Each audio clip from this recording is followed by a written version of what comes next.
You're listening to the Popoto Pub Final Fantasy XIV podcast with your host, Popo Jagaimo.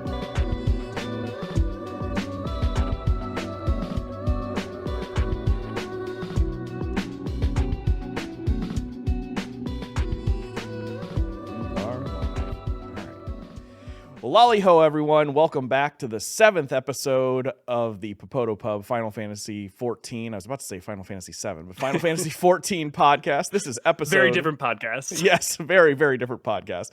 But this is episode 7 with my guest from the Eorzean archives, Elioaux. Thank you for being here. Absolutely. Thank you so much for the invitation and reaching out. Yeah, so I'm excited to hear about you and your journey into Final Fantasy XIV content creation. How you got to this point, like what inspired you. I think personally you're providing a really amazing service to the FF14 community because thank you. I don't, when I first started playing the game, I was looking for a Noble, the Noble, if you know who he is, of Warcraft fame. I was looking for like, who's the Noble of Final Fantasy XIV? And Zeppela's got some lore videos here and there sporadically, and a few other content creators have done things, but there's never been a centralized hub for that, if you want to delve deeper into the expanse of the lore. So thank you for beginning that journey and providing that service for everybody. But how did you get inspired to start creating that type of content? So one, thank you so much. But two, that's actually really why I started doing it in the first place, was the desire to have that, because when I started playing, I was looking for that too. So I guess I started playing 14 around Stormblood, and then by the time, or like late end of Stormblood, and by the time 5.3 came out, I had been forever kind of kicking in the back of my mind, okay, I really like this lore. There's no channel doing this. Why don't I fill a niche? So I started I created a YouTube channel, and I named it the Eorzean Archives, and then I realized there was another two guys who had a website called the Eorzean Archives. And I think I randomly ran into them on Reddit. And I was like, hey, could we sort of figure this out? So like, I don't like, use the name that you're already using. And then we ended up working together, and now we're we collaborate. They run a website, I run the YouTubes. And yeah, it's been an interesting road. And since then, that was about 8 months ago. And now we're here. Yeah. And you've got, I don't know, like 40 something videos now produced already? Looking it up. Oh, I'm sorry. That last part got cut off. Oh, I apologize. I thought you were pausing and looking it up. You're like, oh crap, I don't know exactly how many we have. How many videos have you produced already? Oh my God. Actually, that's a good question. I think more than 50 at this point. Wow. I've done, because we've been doing one a week every week. And then some weeks I do. Oh, there's my channel trailer. So we have, approaching 50-ish. I have an everything, but yeah. So yeah, we're getting up there, and hopefully we're going to be starting to have about 2 every week too in the future. In some ways I've already been doing that, but past week I took off for Elden Ring, so it was just one. Well, as Yoshi P says, please enjoy our game, and when you want to take a break, enjoy other games and spend that time playing other games. And I think that's one of the amazing, liberating things with 14 compared to some other MMOs. Yeah, I've definitely lionized it for that in the past when I'm recommending it to other people is you have so much freedom in terms of not having to stress. So which is why I started making a YouTube channel where I do have to stress about playing every week. But yeah, it's really lovely. It's to have the room to play hardcore if you really want to, or to, relinquish that and be even off for a week or two. Yeah. And, so how did you get involved with 14? So we talked a little bit about the journey into content creation and the role that you're trying to fill in the space. How long have you been playing 14? What's your history with the game specifically, and also maybe with Final Fantasies and other MMOs in general? Yeah, so with 14, like I said, I started around the sort of tail end of Stormblood because a friend recommended it to me, but I had been aware of 14 since A Realm Reborn when another friend, I would have been, I think, in like high school at the time, told me, he pitched it to me, something along the lines of a dark god actually won and recreated the world in his image, which is not at all what the story of Realm Reborn is. So I don't know what they were trying to tell me at the time. I don't think they had played it either. But with I mean, Final I can see Fantasy, Bahamut being, a dark yeah, god in a way. it felt like, I think what happened with some sort of telephone where someone had told them what happened with Bahamut and they had misunderstood and then were telling me. But yeah, it had always been super evocative to me, so like that stuck in my brain. And then I had another friend who sometime around the end of Stormblood started playing, and he got me into it. And I had just been looking for a new MMO because I have been playing MMOs since probably around 04, 05 with like WoW during its sort of vanilla days, but I would have been, a pretty young kid at that point. And so, WoW, RuneScape, and since growing up just playing all sorts of MMOs, and then with the main one I played for many years was Guild Wars 2. And then I quit that circa 2015, 2016, and then ended up on 14, which I've been there ever since. When it comes to Final Fantasies, I have been playing since I was a young wee lad. I remember I was like 4 or 5 the first time I played Final Fantasy 4, I think. And then I fell in love with 10 when I was like 8 or 9. Okay. So yeah, I mean, 7 was, weirdly enough, 7's my first Final Fantasy experience. People have heard me say that in the past. Then I played 8, played 9, played 10, and then started working my way through the earlier ones. I beat, it's funny, I beat all the like Game Boy ones. Yeah, but I haven't beat, I don't think 1, 2, or 3, like the canonical 1, 2, or 3, not the US ones. So it's kind of funny. I still need to go back and finish some of those, but everyone kind of gives me crap because 6 is not, I mean, I enjoy 6, but 6 is not like the upper echelon for me in terms of Final Fantasies, and everyone's like, you're a blasphemer. You're finally someone else says it. I've been like, I like 6. Like, it's one of the best of like the pixel era stuff, but it's not but it's not like 4 and 6 are my 2 favorites from that pixel era, but they don't compare to any of the 3D ones for me. Yeah, me either, honestly. I mean, there's some memorable characters. Like Kefka is obviously an immensely memorable character, and Cecil and Kain are obviously also incredibly memorable characters and iconic in the Final Fantasy lore. But then there's a lot of ones that are just kind of like, I mean, this is good for the SNES. The thing is that they're so sort of classic JRPG narratives up until like 6 starts to try to sort of tilt things. And you can see the lineage of where you go from like 4 all the way to 6, and then 6, how 6 leads to 7, with the Magitech, and like you see the progression, but it gets so much more interesting after. Yeah, I mean 10 is, I think 10 nowadays is looked upon like extremely fondly for a lot of people, and 10 was one of those ones for me too. I think I'd say it's my second favorite behind 7. Sometimes it teeters and it might actually be my favorite, but the funny thing for me with Final Fantasies has always been, it's been an incredibly social experience for all of them, for a single player game. Absolutely. And my best friend at the time, he and I used to call each other long distance and piss my parents off as we're playing 7 together, just saying, hey dude, where are you on the story? Hey dude, where are you on the story?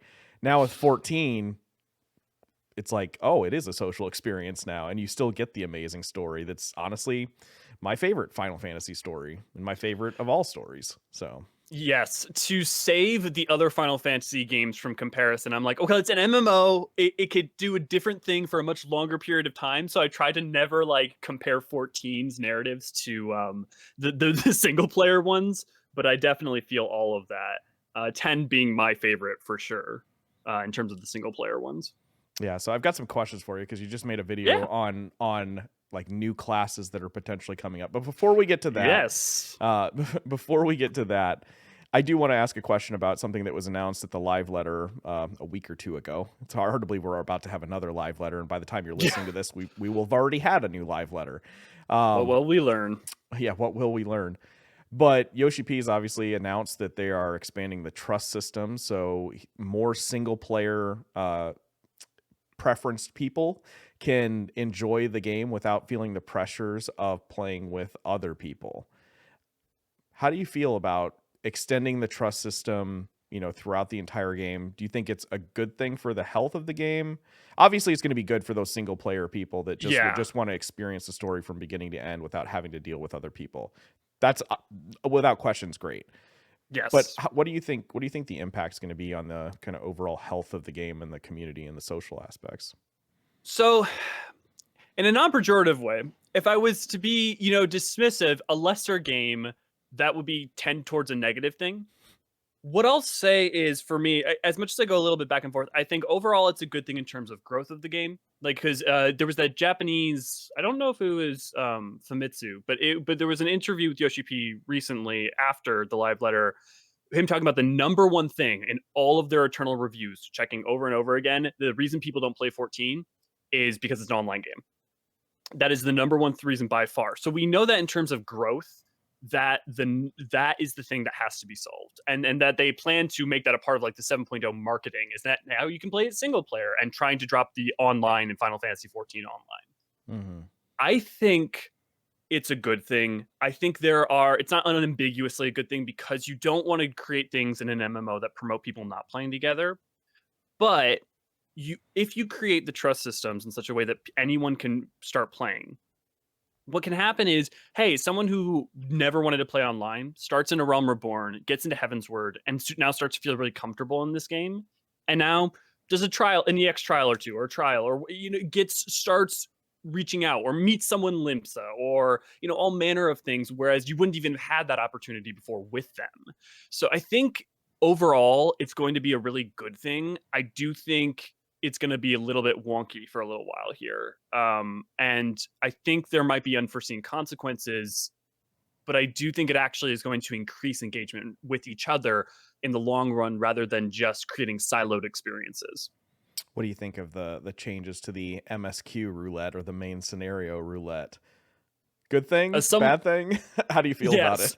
So as someone who has been begging for a Praetorium, a Westwind, all that change for forever, on that level, I'm very, very excited, because I think that narratively, it's been wonky for so long. Like, just the process of going through those is kind of rough as a climax for A Realm Reborn. It is weird. I guess not Cape Westwind, but the Praetorium and Castrum. As someone who got to Omni 80 during Shadowbringers, and no small part through MSQ Roulette, I'm a little sad to see it go for that. But my hope is that they're actually going to make the other dailies actually a slightly boosted and experience gain by when they remove the MSQ Roulette. That'd be nice. I would really like to see like the normal raid roulette and the trial roulette. Trial roulette's not so bad, but the normal raid roulette gives almost no XP. And I kind of get it. Same thing with 50, 60, 70, now 80. That's going to get to be a mouthful. We need to come up with a new name for that roulette. Yep. But that one doesn't give too much XP either, because those dungeons by nature were designed to not really need to give XP. So it kind of makes sense. But at the same time, I wish the bonus for running them would be there, as an incentive for that.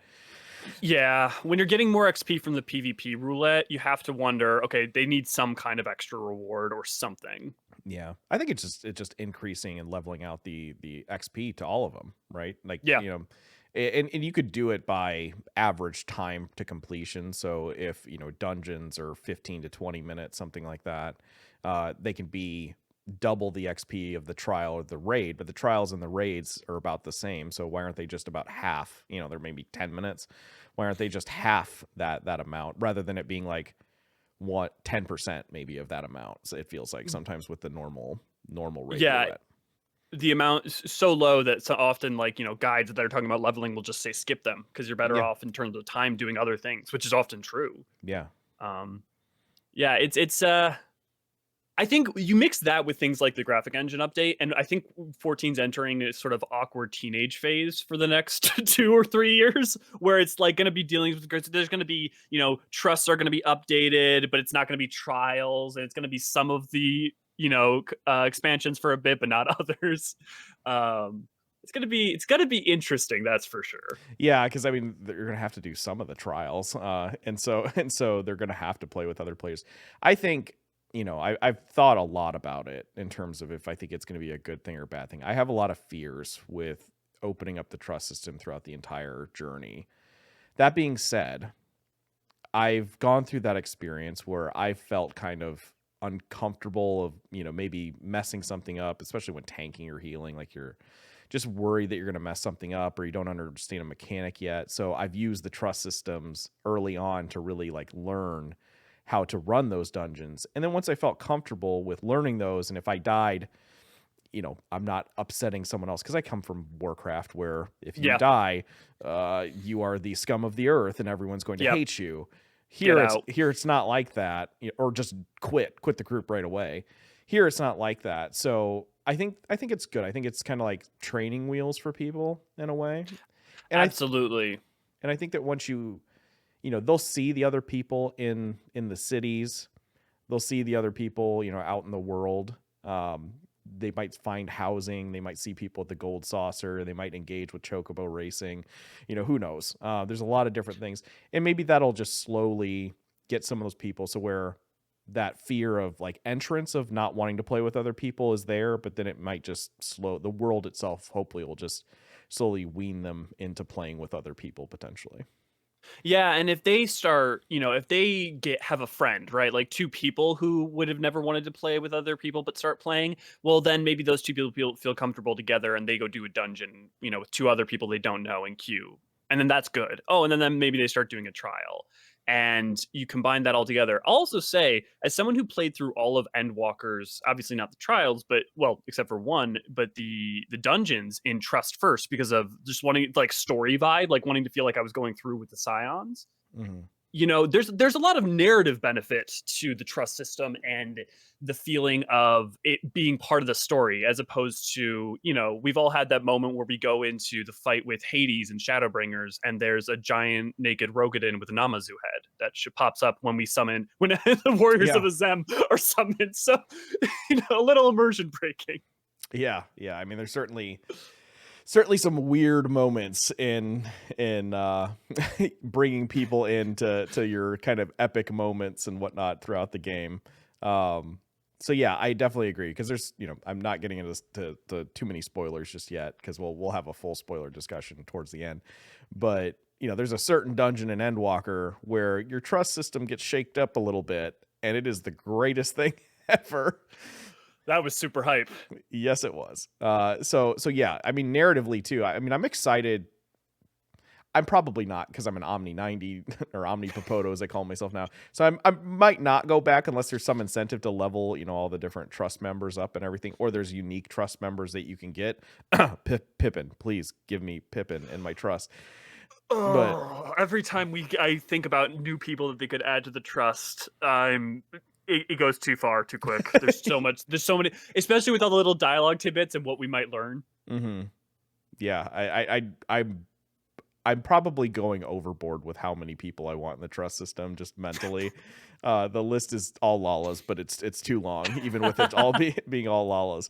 But no, I mean, they've said stuff like people from the Adventurers Guild, so they might be, they could even be random members from your your squadron. They could bring some of those people over into it, so it might just be other random and regular adventurers for some of especially the early dungeons.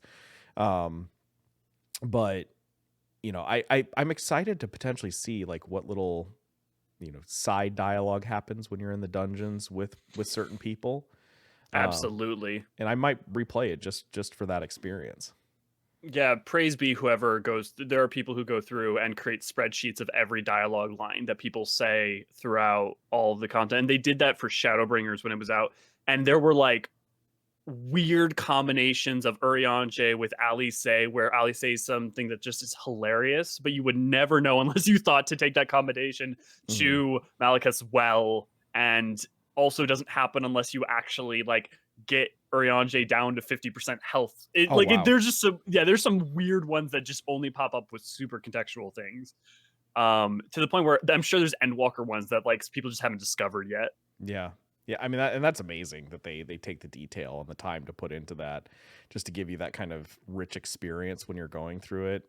But yeah, I mean, it's certainly an undertaking. I'm hoping that their investment in all the technical bits of building a system out, because they're going to be building it for 6.1 through 6.5, maybe through 7.0, it sounds like. So they're going to be expanding that system, incrementally throughout all those patches. And I hope that all that extra work, pays off for them. Yeah, I definitely think it translates into sales, because the sheer wealth of people who are in at least their own personal minds single player only JRPG fans is enormous.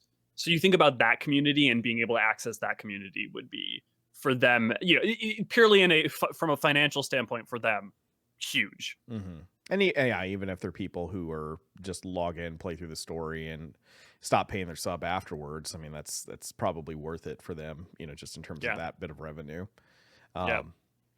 So that we've got other things coming up too. I don't want to talk about a couple of the big storylines that they've got coming up just yet, but one of the things I was kind of slightly disappointed, maybe I'm on the same hype train as everyone else with Island Adventures, Island Expeditions, Island Sanctuaries. Island Sanctuaries, yes. I'm super hyped about it. I was a little bit upset that I was like, oh, I thought it was coming in 6.1. Why is it not coming in 6.1? Why is it coming in 6.2? But I get it. They want to get it right. What are your thoughts about what it's going to be? So everyone thinks it's going to be like Harvest Moon, Animal Crossing type of thing. What are your thoughts on what it's going to be? So what was the thing that Yoshi P said, right? It's not Animal Crossing. Please don't compare it to Animal Crossing. We are not Nintendo. Please don't. I think what it's going to be is going to be like sort of miniature housing, and start out as incredibly light Harvest Moon style content that they will build on over the next, decade, or however long 14's running. I think I'm very excited for it to have some slow life content, added, which is hilarious, because in the past I've never been into that, but 14's the kind of game that has gotten me into that. I would think that my expectations are pretty low on what the content will actually be to start, and that it's going to be something that is over time, built on. I think that we're definitely going to get planting stuff. I definitely think it's going to be a new way to get things like Thavnarian onions. Like that, to me, that's like gardening is, the primary thing.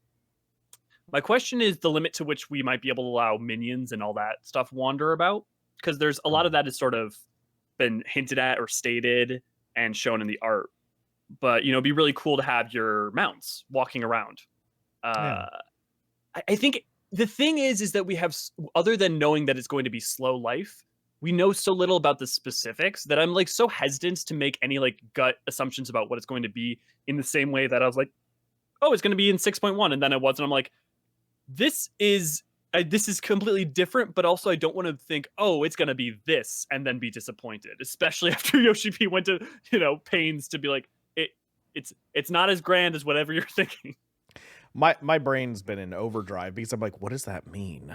What does it's not Animal Crossing mean? And then I start thinking about all the mechanisms in Animal Crossing, right? Like the daily, time cycle stuff. And I'm like, okay, it's probably not going to have these, daily time cycle, real world time type of things, associated with it, except for maybe the growth of vegetables and stuff in the garden and everything. Mm-hmm. Probably not going to have major seasonal things like Animal Crossing has, or holidays. So I'm like, okay, well, we can take that out. Then I'm like, it's probably also not going to have neighbors that you need to interact with, and a store that you need to build there. So I'm like, okay, so we're removing that out. And I'm like, at this point, I feel like it's sufficiently not Animal Crossing once you remove out some of those things. And then I started thinking, okay, like what could it be?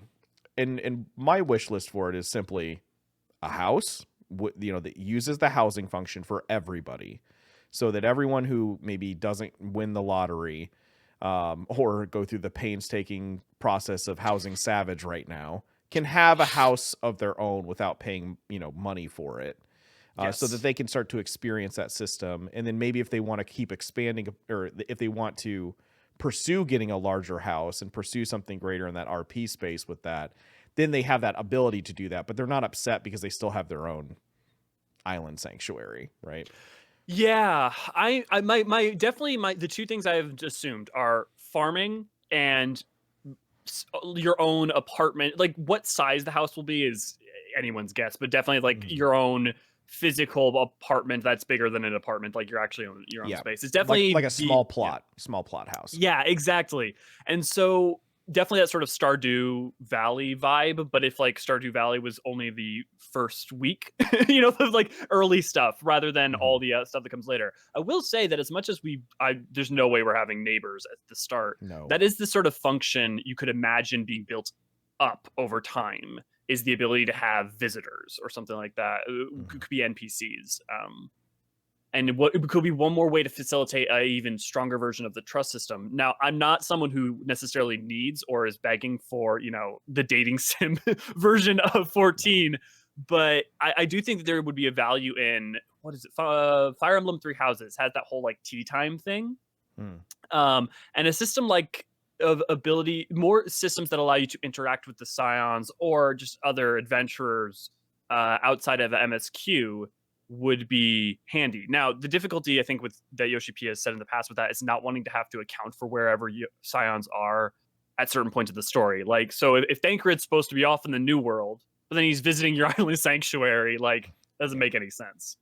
But I think it's a good opportunity to, if they do go that route. Like I said, I'm with you. I don't think it's going to be there initially, but in maybe 7.0, when they continue to build on the system, if they do start to do the visitors type of thing, I think it's a good opportunity to bring in people that maybe aren't part of the Scions or part of the like main core cast of characters, but all those other characters that maybe aren't even as big as people like Raubon or Merlwyb or people like that, but your Momodis and maybe your Loloritos, and of course I'm just thinking Lalas, but your like, Lalas. Gabu could come for a visit. You could get all these really cute characters that you haven't seen or interacted with in a long time, or they were part of a side quest once upon a time that you've done, and maybe they only show up if you've done their side quest or something like that. Absolutely. That might be a way to encourage people to do some of those side quests that they maybe haven't done yet, because it's not a blue plus check mark. Side quest to get more people to potentially visit your island. Yeah, and I think you can even see a way that they've done that with MSQ and some side quests already with characters like Armvald, right? Who was super a C-class Scion up until more recently that he became more and more prescient and they were building him up. And you can even look at literally the first scene in Endwalker where we get to talk to Hori Boulder, who is like a background character really in the MSQ up until, I mean, it still is at that point, but you can wonder, is this character going to be in 7.0 on, and that's why they're having him for a moment here? And so like, hey, remember this character? That would also be a further way to make you have a relationship with those characters. Yeah, I mean, if there's a way we could get people from the first two over, that'd be great too. I don't think that's possible. Yashtola's on it. Yeah, Yashtola's on it. I hope she opens a bridge. I miss Lena and Reen and Dula and the Chais. It's gonna happen. I miss all those people so much, and I hope that they make their way over to visit my island sanctuary at some point. But there's so much narrative left to explore with the shards, right? And so what you can do is one, you still have the legacy of the first being restored over time. So one, like, it'd be interesting to see the first, in a couple of years if time progresses. But having a reliable bridge between the shards becomes a fundamental import for storytelling at some point. It's definitely not 7.0, because I think they're going terrestrial for an expansion or two at the very least.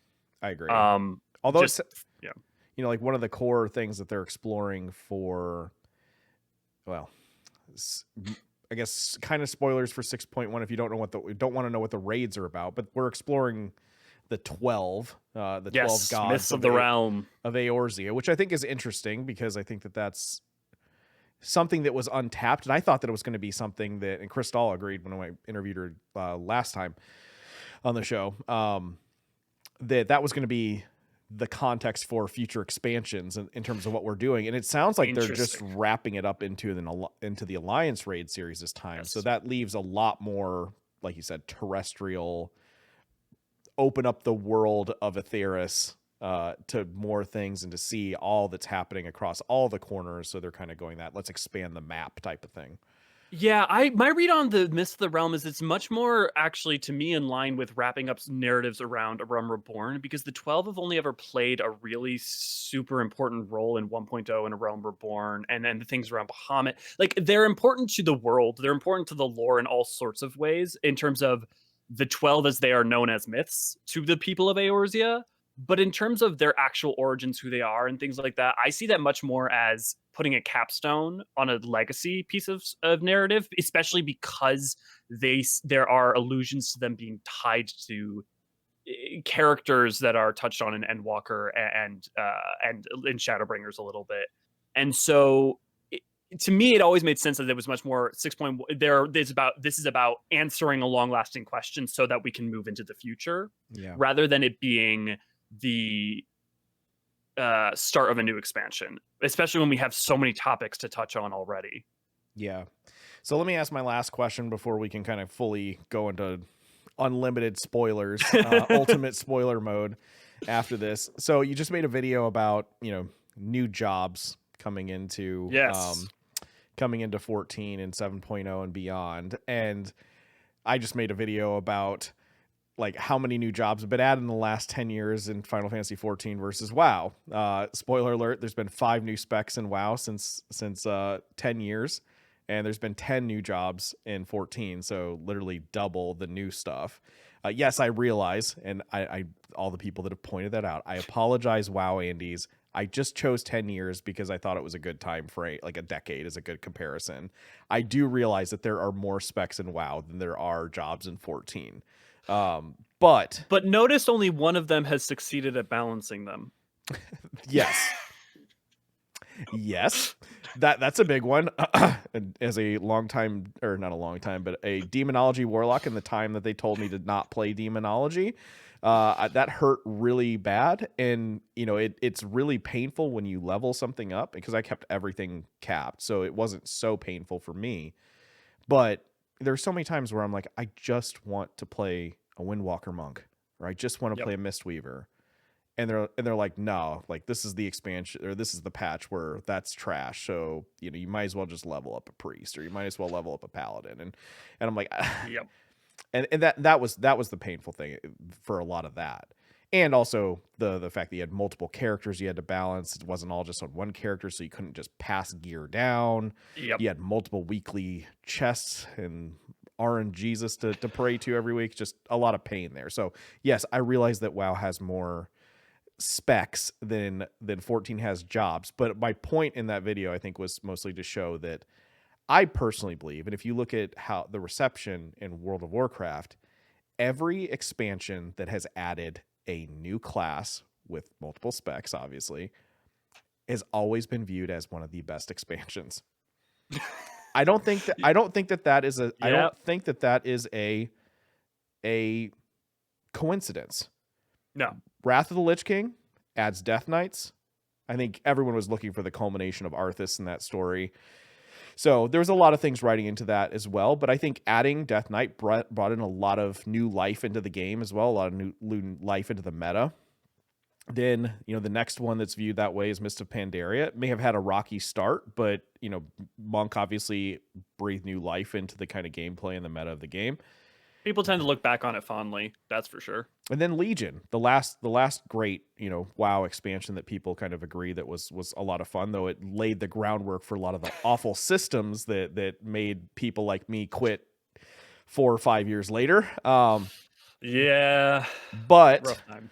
But at the same time, it's the one that added Demon Hunter that had been a long asked for class. And every expansion WoW that's looked at the most fondly has a new class. And I think that's one of the most impressive things about 14 is that I think they realize that they have to keep adding new things and new classes for people to play.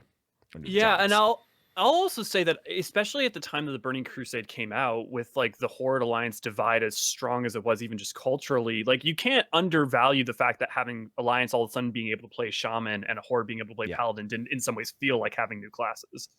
Yeah.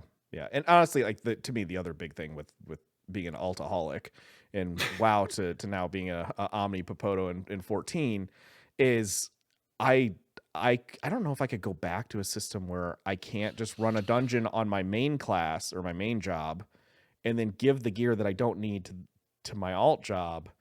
Yep. That efficiency's, even though they're different leveling bars and everything, like that's cool. But there's synergy. so many. There's just constant synergy with 14. You do one task, right? And it usually is rewarding you in at least two separate ways. You know, and being able to passively work on different things for me is how I get the good brain chemicals. It's like, can I do a task that gives me, you know, progress towards three separate things? That, please give me more of that. Yeah. So you made a video predicting, yes, basically Geomancer is going to be the new class. I tend to agree with you.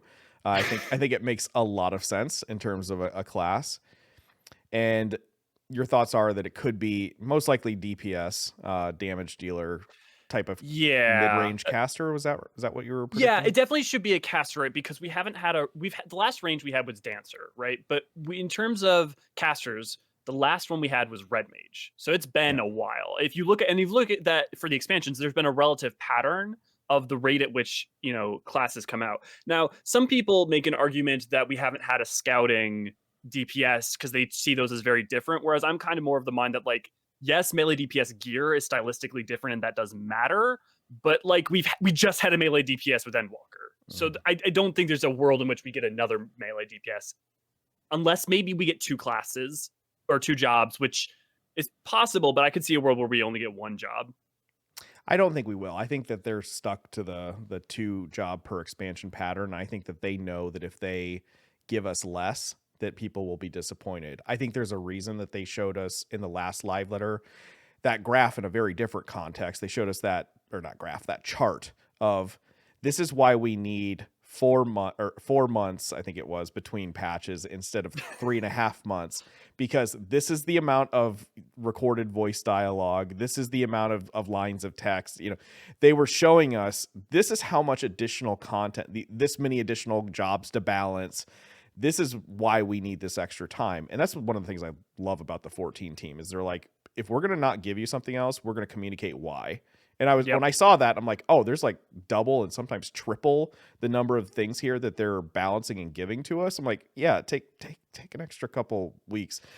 I was full of relief when I saw that. I was like, oh, thank God they're asking for it. I've been begging for them to, you know, the reason I love Dev Team 3, the reason I love Yoshi and crew is not because I think they're always going to get everything right first try. It's because they're always going to communicate, they're always going to listen, and they're always going to try to adjust things in a way that makes sense, even if something does get something wrong. So it's not that I'm worried that they're never going to mess something up. It's that I know this team gives a shit and gives a crap, and it is going to be working with us, you know? Yeah. And we, the community, want to give back to them and make sure that their work-life balance and everything is good. We don't want them in crazy crunch mode and everything like that, though I'm sure that there's some of that happens. But we want them to be able to go into crunch mode because they want to go into crunch mode, not because they're forced to. And, you know, just that open line of communication's so different from the years of abuse that, not abuse but for this, but like the years of just, you know, it'll be ready when it's ready. And that was kind of a meme. And we all recognize it because when it was ready, it was always good with Blizzard. And now it's kind of like not. Now it's, you know, well, there's that tweet of them blaming us for all the bad things that happened in Blizzard. And I'm like, I get it.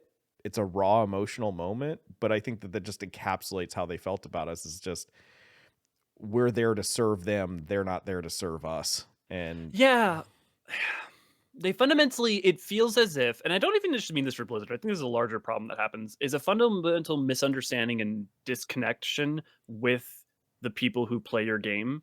And this feeling as if you do not play your own game, or at least you do not play it in such a way that you play it like your players in any meaningful context. And so even being overly charitable, I think there's just this utter disconnection from why people play, what it means that's enjoyable, and you know, there's not trust. There is no trust between most dev teams and their player bases. And that seems to, and I'm hoping, be changing a little bit as a desirable thing, thanks to Yoshi and crew, and Yeah. that's something that I'm super happy for. Yeah, I think that Yoshi P and Koji Fox, Ishikawa, and I'm blanking on the other gentleman's name. I apologize, I don't know his name yet. The silver-haired fox guy. Oh, Foxconn. I Foxconn. forget his actual name. Yeah, yes. But they just do a tremendous job of leading the way, of saying, as a person who's studied marketing for a living, it's the most basic thing. Customer relationship management. It is the most basic thing in sales, in marketing, in all of that.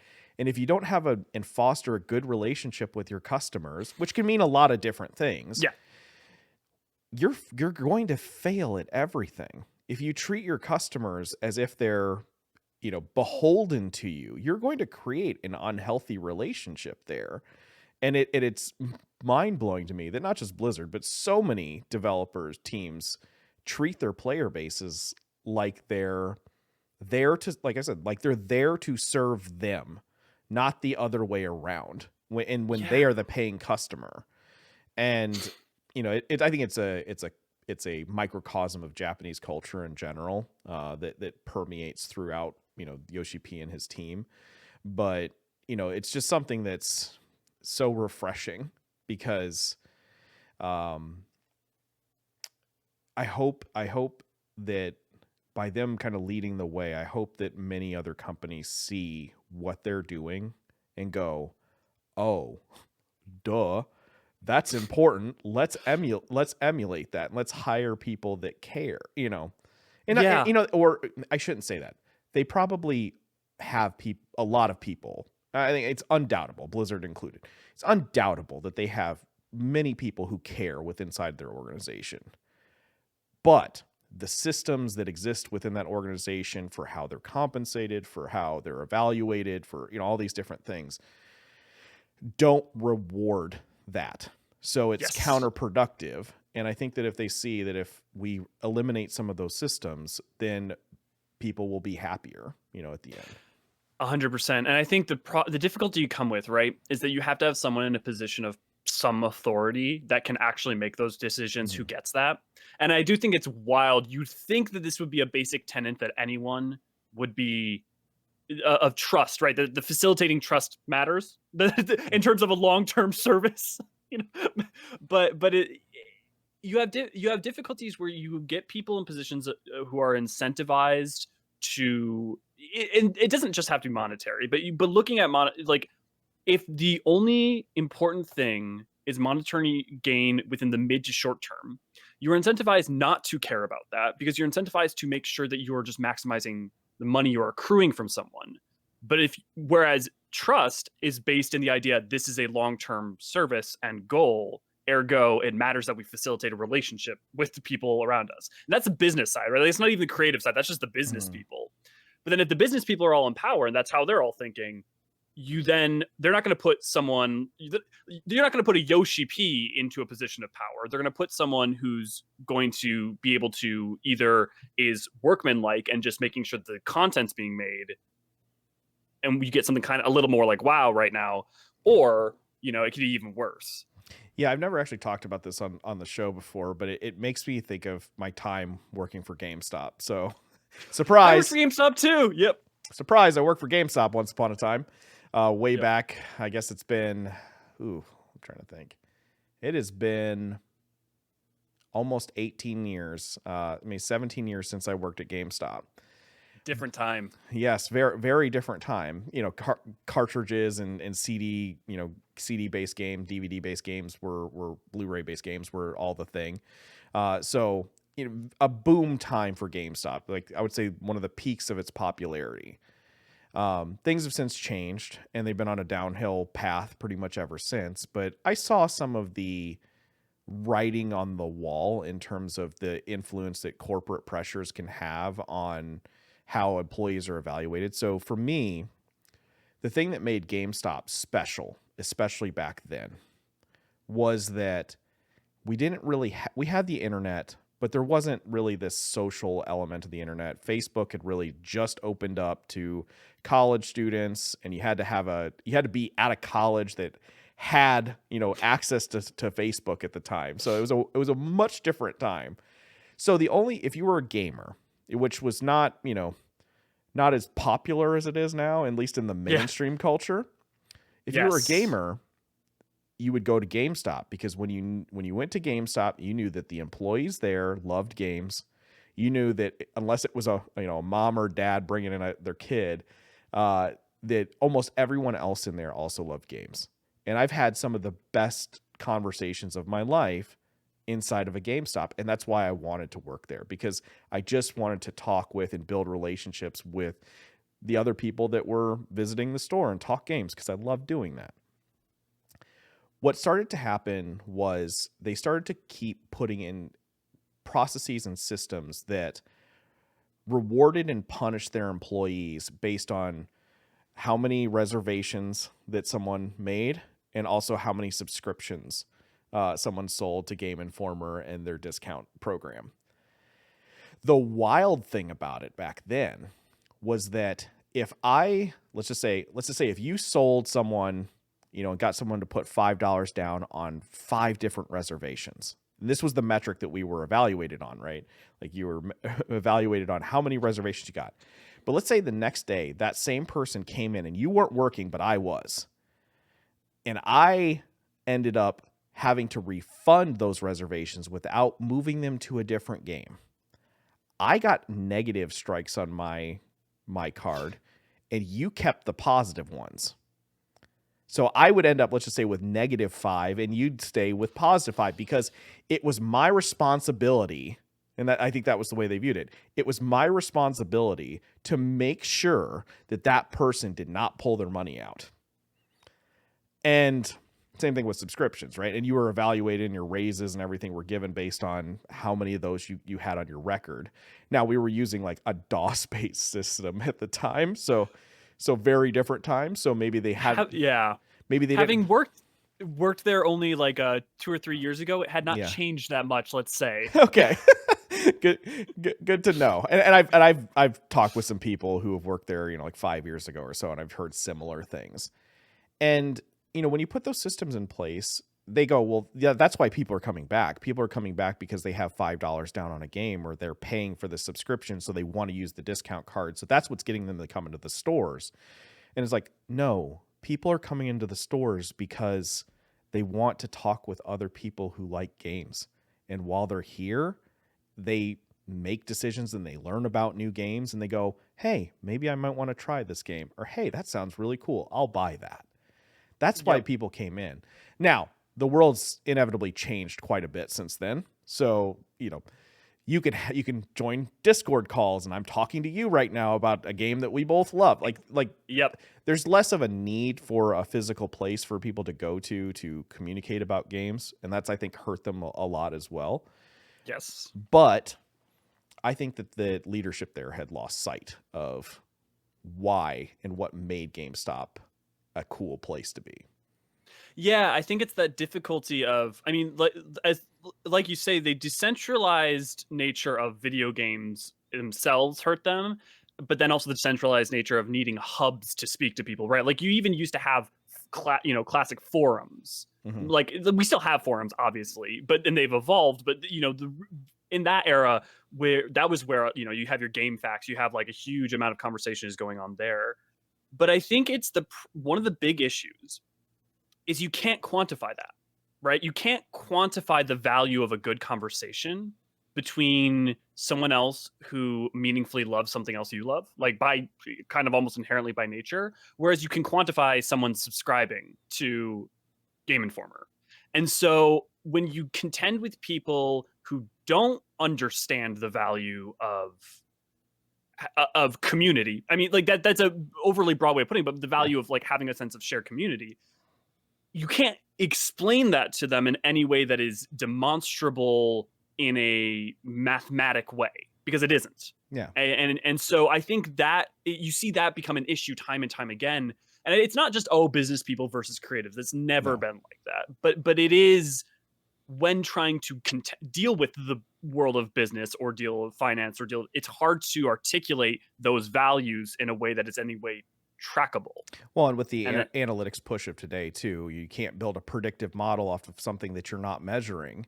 And exactly. Good luck measuring how much of a sense of community someone feels with your store with the customer satisfaction surveys. It's not a good metric, for measurement there. No. Because it might as well be a binary too. Yeah. It's an incomplete set of data and it's a binary of yes or no. Yeah. So I mean it's just tough to say. So that segue brought to you by our bad experiences with GameStop. There were shining beacons of beautiful moments of engaging with other gamers. I will say that. Yeah. If nothing else. Yeah, I've made great friends in a GameStop. I've had a lot of good memories before and after I worked there, and during when I worked there as well. And it really helped me along in my career path. I wouldn't say it helped me along in my career path, but I learned a lot from working there. Like GameStop, the company didn't really do a lot to help me in my career path, but I learned a lot while I worked there. But all right, now 20-minute tangent aside or 15-minute tangent aside, let's get back to Geomancer. So oh my gosh, Geomancer, likely a caster type of class. I think you made a lot of great points about the lore and the regions and potentially where we're going and it tying into that. Yes, but absolutely. My question is, so we've talked about Geomancer. If we're staying with 2 classes, what do you think the other class would be? And we can pull from any bit of Final Fantasy lore or just create something new. Yeah, I've been thinking a lot about that. So in some ways, I've been partial to the idea of chemist, right? There's that history of it in tactics. We know to look towards tactics and some of the other early Final Fantasies because that's clearly the ones that inspired Dev Team 3 the most, especially things between like you look at your 3, your 4, your 5, your 6. Those seem to be the ones that have resonated with that with that team. Partially, I think, because of their age, and partially because some of them actually worked on 10 and 12, and like a lot of the people from those teams ended up on 14, and so I think for them they have less of like a nostalgia or an inspired by, and a more of I made that. Like I was a part of making that. I think that's why, in some ways, I was so excited to see Anima show up in 14 because we haven't necessarily had a glut of that later stuff. But all that to say, when it comes to the next job after that, I would assume it's going to be a ranged DPS, if for no other reason than I think we really would benefit from having a 4 and a 4. We'd have then 4 and 4 for ranged DPS and casters as well, and that creates an even balance where if they want to do something like create it so that ranged DPS has 2 slightly more damagey and slightly more support, kind of like the healer, the like pure healer shield healer split, being able to then split casters or ranged people that way, I think would be a huge benefit. And that's more the analytical side. And I also think we haven't seen casters or ranged people kind of had their day in the spotlight. So having one of them as the poster child would also be really cool. Yeah. So Chemist obviously is I think one that popped up when I was looking through my list of all Final Fantasy classes. So what other ones, like maybe take off that analytical hat and say like, oh, like let's lose the 4x4. What other jobs, it's hard to say jobs because what other characters even from Final Fantasy lore that you could pull from that would create a job type of class? Yeah, because obviously we didn't have Gunbreaker. That wasn't a class in 8. It was just Squall happened to have a gunblade, so we created Gunbreaker. And Cypher did too. But what other characters? It does feel like they take characters and take inspiration. Let's think. This is a lunatic answer. This is an answer that we're never going to get, but Waka, like I would love like a blitzball, like just give me a ranged DPS and chucking a blitzball. I don't even know what the like actual abilities are other than chucking the blitzball. I guess slots, within, it's funny because I when I've tried to think back to other characters, you think most characters have been covered. You have your Dark Knights and Paladins with Cecil, you have Dragoon from 4, we already have summoners, we already have so many things. And then you look towards some of the later classes and you get to 13 doesn't have it has a class system, but everyone's kind of swapping between it. It's this more archetype system. You look at 15 and there isn't really a class. You look at 12 and everyone can, you've got a completely different system. I mean, 10, you can, I guess you have the sphere grid, everyone can spec into something, but everyone starts as a class. But of that, everyone in 10 is covered. That's the thing, is like, I think in some ways we've kind of run out of pure mainline Final Fantasy archetypes that I can think of from main characters. And then when you look to villains, even some of those are already either covered or just don't work for the lore. Like Necromancer, some people have recommended, but Necromancer in 14 is like explicitly through MSQ and side quests. Like anyone who does any form of necromancy is like, necromancy is the biggest one of the biggest taboos in all of 14. And so I don't know how you would do anything like that, especially when you have Reaper and the Void kind of already filling in that archetype a little bit. Yeah. Yeah, you know, it's funny. I was going to ask you if we got to that point, what's the wackiest thing that you would want in 14? Like, Waka was my answer too. So yeah. I just want to throw a ball at people's head and kick a ball at people. much to Mr. Happy's chagrin, I also want Blitzball on the Gold Saucer. I do Please. too. Please. Like, as much, the thing is as much as I played it in 10, as much as I'm like, okay, in 10 it's too much. In an MMO, it's perfect, because part of the problem with 10 is like, I don't want to spend as much time playing Blitzball as I do the actual single player RPG. But if you put it in an MMO where I can earn MGP, there's rewards around it and stuff, and I can just play Blitzball for a weekend, that's the perfect place. Like, I would never do Chocobo racing in any other mainline Final Fantasy game. But in 14, I'll do it. I became a Blitzball champion in 10 when it had like just came out. I delayed completing the story to finish my Blitzball journey in 10 because I loved it that much. So I would die if they gave me Blitzball. Like, I really want it. I don't think they'll come up with that as a class. It would be just too absurd. Like, watching your character just carry around a ball and like drop kick it into people's heads, you know. Yeah, I will say, you look at all of Waka's the glamour skins for his weapons, though, there's stuff they can play with. Oh, yeah. You'd be surprised the amount of skins they come up with for just a ball. Oh, yeah. You know, some of the other ones that I was thinking for me that I would like to see, you know, potentially add to the game. So a couple of ones that popped up that kind of stood out. Magic Knight was interesting. It like a hybrid between, and it's almost like kind of Yuffie almost kind of fills this role too, where it's like you're a melee DPS, but you're also kind of a mid-range caster, which is kind of like what Paladin does, but maybe skewing more elemental with attacks, but then that fills the Geomancer role. Right. And the difficulty is, in 14, we think of jobs as these hyper-codified things, right? And I'm going to reference lore partly because that's the background I come from, but I don't think it's not prescriptive. Like, lore doesn't have to determine like, oh, this is how it is in lore, so they would never do X. But I do think, what does that meaningfully do differently than, like, Red Mage is that in the inverse because it's more caster than melee, but it does have the melee aspect. What are we, like, what niche are we filling with Mage Knight that's like interesting? Like, what is its iconography? What is its thing? Because every one of the classes in 14 has a thing that can like demonstrate them, but I don't know what that would be for a Magic Knight. Right. You know? Yeah. That's what I struggle with. Yeah. So the other ones that popped up to me too was Beastmaster, which is a class that I think, if we're talking Fizz range DPS, if it's not a chemist, which I think chemist might actually end up being like more of a healer, potentially, but like Beastmaster seems like a very possible range DPS class that relies heavily on pets and summoning different pets, and kind of like that WoW Hunter aesthetic potentially being something that might work in this game. I don't know how you differentiate it too much from Bard. Bard's all about like class support, but I think the way that you do it is you give them some different kind of ranged weapon, maybe like a throwing axe or something like that. And then you have, you know, it summon a lot of different beasts and stuff. So that way it's a mixture of like, you know, you're throwing axes and stuff, and maybe you've got a couple of those line skills, but then you also have your pet summoning type of skills and stuff. So it's kind of like a hybrid between a bard and a summoner.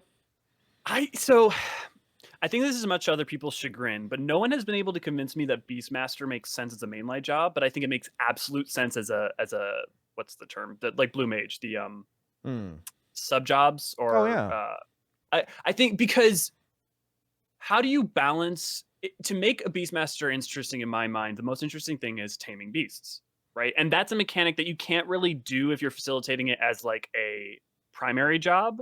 But if you make it a side gig and a side thing that you can do, then it makes a ton of sense. Otherwise, if you make it a mainline job, in my mind, you kind of have to do a summoner-esque like thing where you have a specific beast that you can like switch between as part, because 14 has such a like not static, but kind of static core rotation thing going on with its jobs. If you give a player 100 beasts to choose from, you've now just made an utter balancing nightmare. Unless it's only superficial and it's just the skin of the creature, but all your abilities are identical anyways. But then is that really the fantasy of a beast tamer? Yeah. I mean, my thought of it too was maybe the skins are cosmetic, but then you have a few different archetypes and classes for beasts that might kind of like the way that the summons like are different elements. But maybe, you know, you have a couple of skills that are based on bears and a couple of skills that are based on hawks and a couple of skills that are based on wolves. And you can have different, you know, bears and wolves and hawks that you summon based on taming those things. So it just basically changes the skin for what shows up when you press that attack.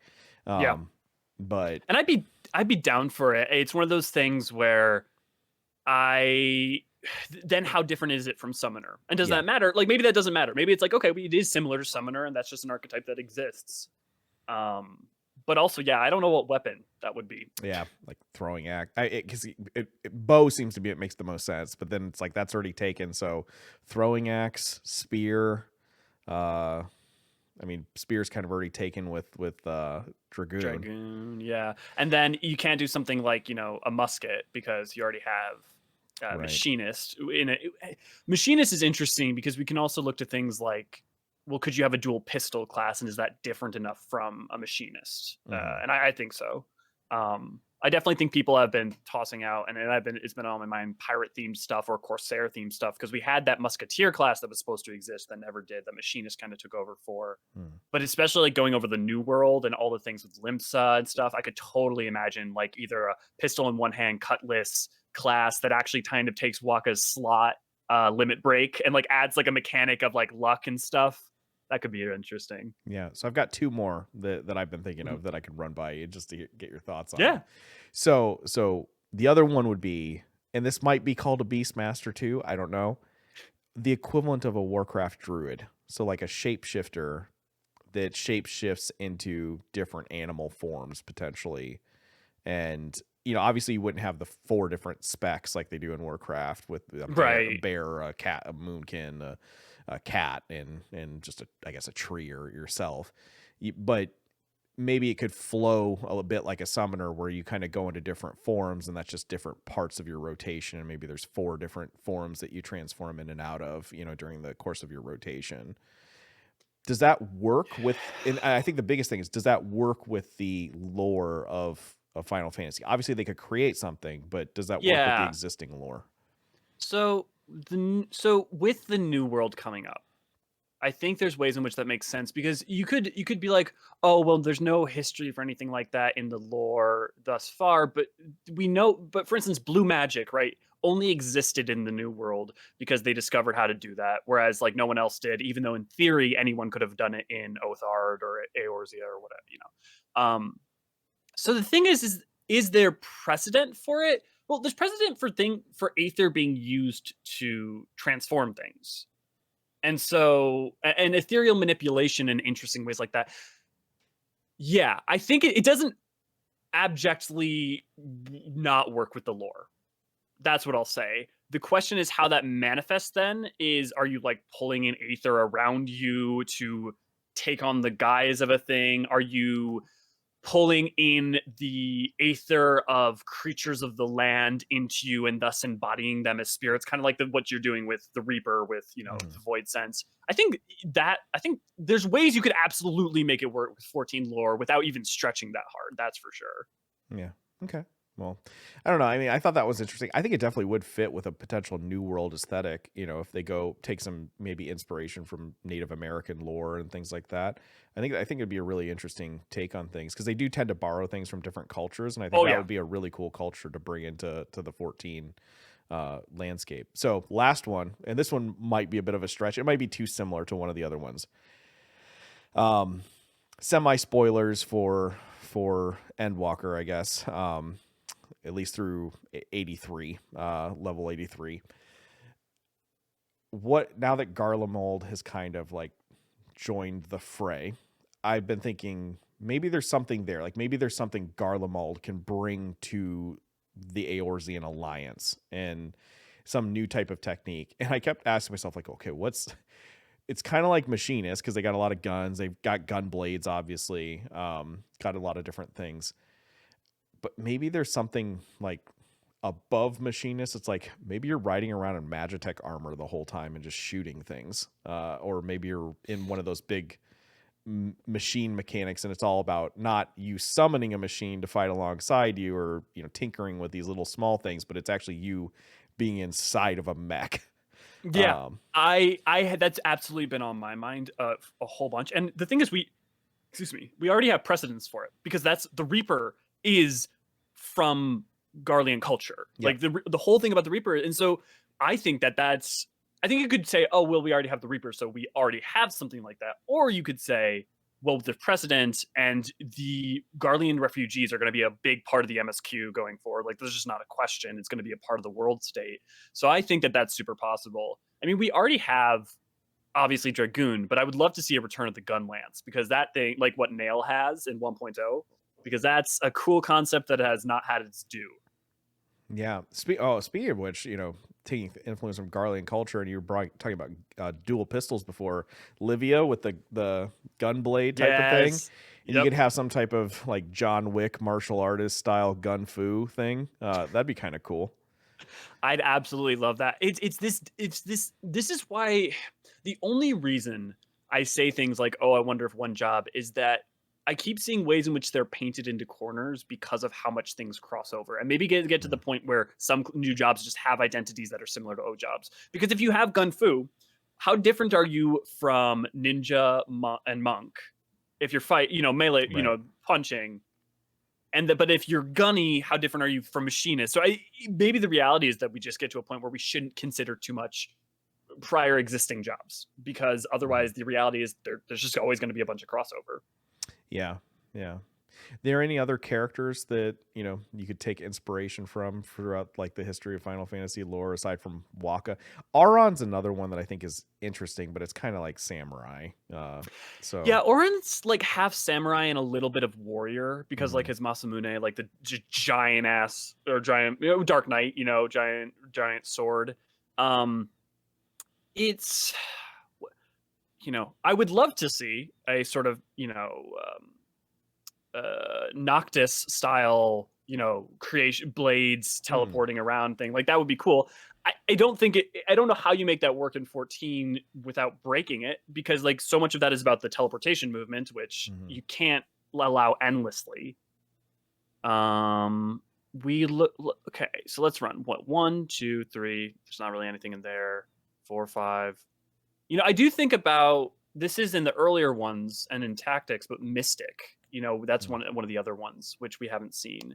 And you think about like Onmyo Jutsu and like Shugendo with some of the stuff that have been shown lately, and it could also see things going down that way. And especially it's not an archetype we've had so far. We haven't anything like summoning spirits or using I'd love more things that are like Shinto representation. That's for sure. Yeah, and that actually brings up one of my biggest requests for an additional spec in WoW, because I liked playing Monk quite a bit. Was give me a Monk range DPS that's all just like key blasts and kamehamehas and stuff like that. So it's just a pure ranged Monk. And yes, our current Monk has a lot of that kind of built in terms of melee attacks. But I would just love to have like a just pure key energy type of ranged character class. Well, current Monk is all instant transmission in and then do Kamehameha rather than straight to the ground, right? Yeah, right. We're not doing Vegeta standing a mile away just chucking energy blasts. Yeah, but just think of the fun that you could have with it. I mean, they clearly borrow inspirations from pop culture with Sage and other places like that. So I mean, you could be throwing Destructo discs and key blasts and kamehamehas, and I mean, you could have a lot of fun with some of the effects on some of that stuff. Oh, 100%. And I do really hope we get And I think we're going to get more of that stuff because we still need to go to Hingashi, right? Like we just haven't been to Hingashi at all. And the amount of like different arts and stuff that could be going in there. And we have no idea what the culture of Mara City is like. So like even just like 14 original jobs, there's so many things I feel like we can't even predict because we don't know bits of things about other cultures. Yeah. All right. Well, I think let's shift gears and talk about spoilers. So now we're going to go into like full heavy spoiler detail and territory in terms of the Endwalker story. So if you haven't finished Endwalker yet, now's the time to walk away. And thanks for listening. Please subscribe on YouTube and Spotify or wherever else you're listening to us. But all right, let's talk about where are we going in the future post Endwalker. So, to grossly oversimplify, there are 4 broad topics that we can cover, right? Which are going to the New World, going to Meracidia. That could be an expansion. Going to New World, going to Meracidia, something in the Sea of Stars, or going to a shard in some way. Shards break down into so many things because there's all the shards we haven't been to. There's clearly the restoration of the 13th is going to be a thing because that's been being set up for long in advance. And Eden, as much as it's about the first, also hints at the fact that it's possible that even when something's astrally or umbrally aligned to reverse it. So there's 10 years worth of expansions for sure. I think it's beyond a doubt that by the end of 6.0, we're going terrestrial. Now we're going terrestrial for 2 reasons. The past 2 expansions have already been way out there in terms of going to another, going to a shard, and then you've got your Ultima Thules, you've got your going back in time, you've got your Mare Lamentorum, you got all sorts of stuff going on in Endwalker that's non-terrestrial. We also know that the theme for 7.0 is adventure. It is going back to being an adventurer. And we also have Emmett Silk's final lines in 6.0 about, seeing all these different locales, which was super exciting to hear all about. So then it's just a question to me of is 7.0 New World or Meracidia? And that becomes there's a bunch of arguments either way because the role quests all set up. The role quests set up in a lot of New World, especially the melee DPS one.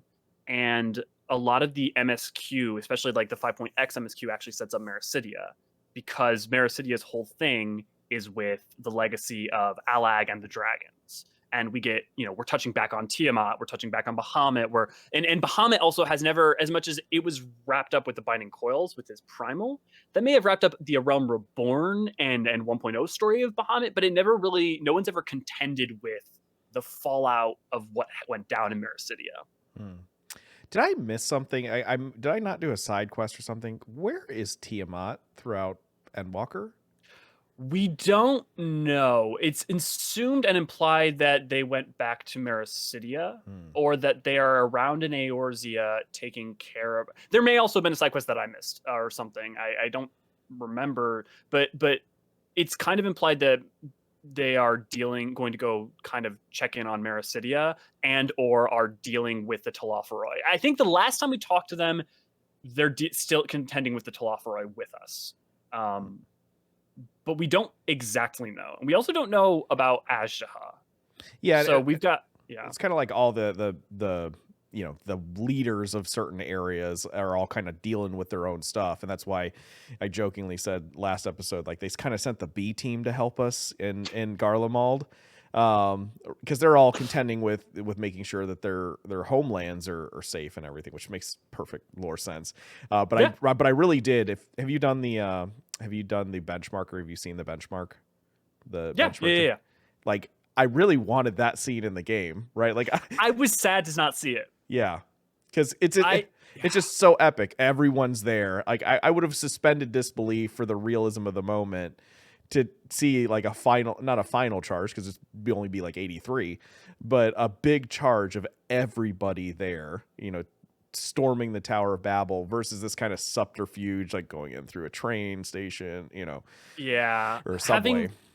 Having collected a bunch of footage over the past 6 months, we watched all the benchmarks before Endwalker came out, so I was prepared. I'm like, okay, everything I'm seeing in this benchmark, none of it's going to happen because nothing in those benchmarks comes to pass in the way that they do, or they're out of order in some crazy ways. And so I was very like, you see fights in the Shadowbringers one, a bunch of people in Kalushia fighting on the plains of Kalushia, and I'm like, okay, clearly my expectations are set that won't happen, but I was super sad to not not get that. And even just the Warrior of Light on the plains of battle with you and Garleans kind of about to like march against all those Terminus beasts. Now we do get a whole bunch of like narrative and cutscenes and stuff about our march to Garlemald, and we do get a lot of cathartic stuff around that. Oh yeah, so that's nice. But yeah, I totally I didn't find the run to the Tower of Babel, like the fight up the Tower of Babel, underwhelming. But I do wish it had been kind of a final charge. I also assumed it was going to be later in the game in some way. I did too. You get to that first trial and you're like, this is the first trial? Where is this expansion going? I mean, I said the same thing before I got to that point where we're fighting Anima, and you know, like, I'm like, okay, for Anima should be a trial, right? Like, that was my first thought. I was like, Anima's a big freaking deal. It should be a trial. Also, what they did with Anima, some of the most, that's some six like that. It's dark. Whoever thought, like, I think we need to set a wellness check on the person that decided to make that decision of like, let's just use Emperor Varys' corpse and have him temper the citizenry of Garlemald because they don't have a religion, and his corpse is mutated and turned into this desiccated husk thing that it's very Japanese horror. And also Nishikawa in a recent interview said like, oh, I often have nightmares and I use them as forms of inspiration. And I'm just like, yeah, that tracks. You think about Tesleen, you think about a lot of Endwalker. I mean, you think once the final days begins, you're just like, someone on this staff has knows how to go to dark places or is stuck in them. Mm-hmm. Well, and it shouldn't be surprising too, because I mean, Final Fantasy XIV has been a Resident Evil game since Heaven's Word. So when Estinian gets the G virus and starts growing eyeballs out of his shoulder plates, I had never made that connection. You're so right. So, I mean, he straight up looks like Birkin from RE2. He does.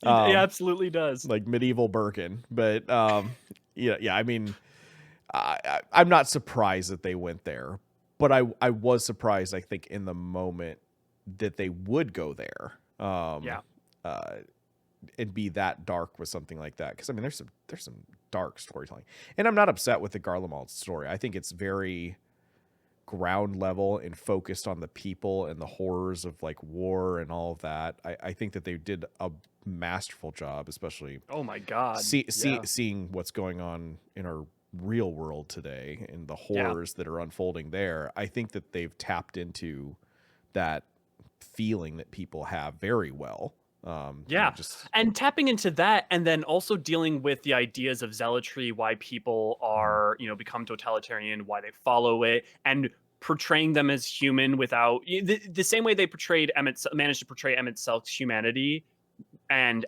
understanding his stance during Shadowbringers without condoning it or making it be like, well, see, he was motivated for good reasons, so it's okay. You can understand the Garleans, and you are made to understand their humanity, and also why they should be condemned and stopped. Mm-hmm.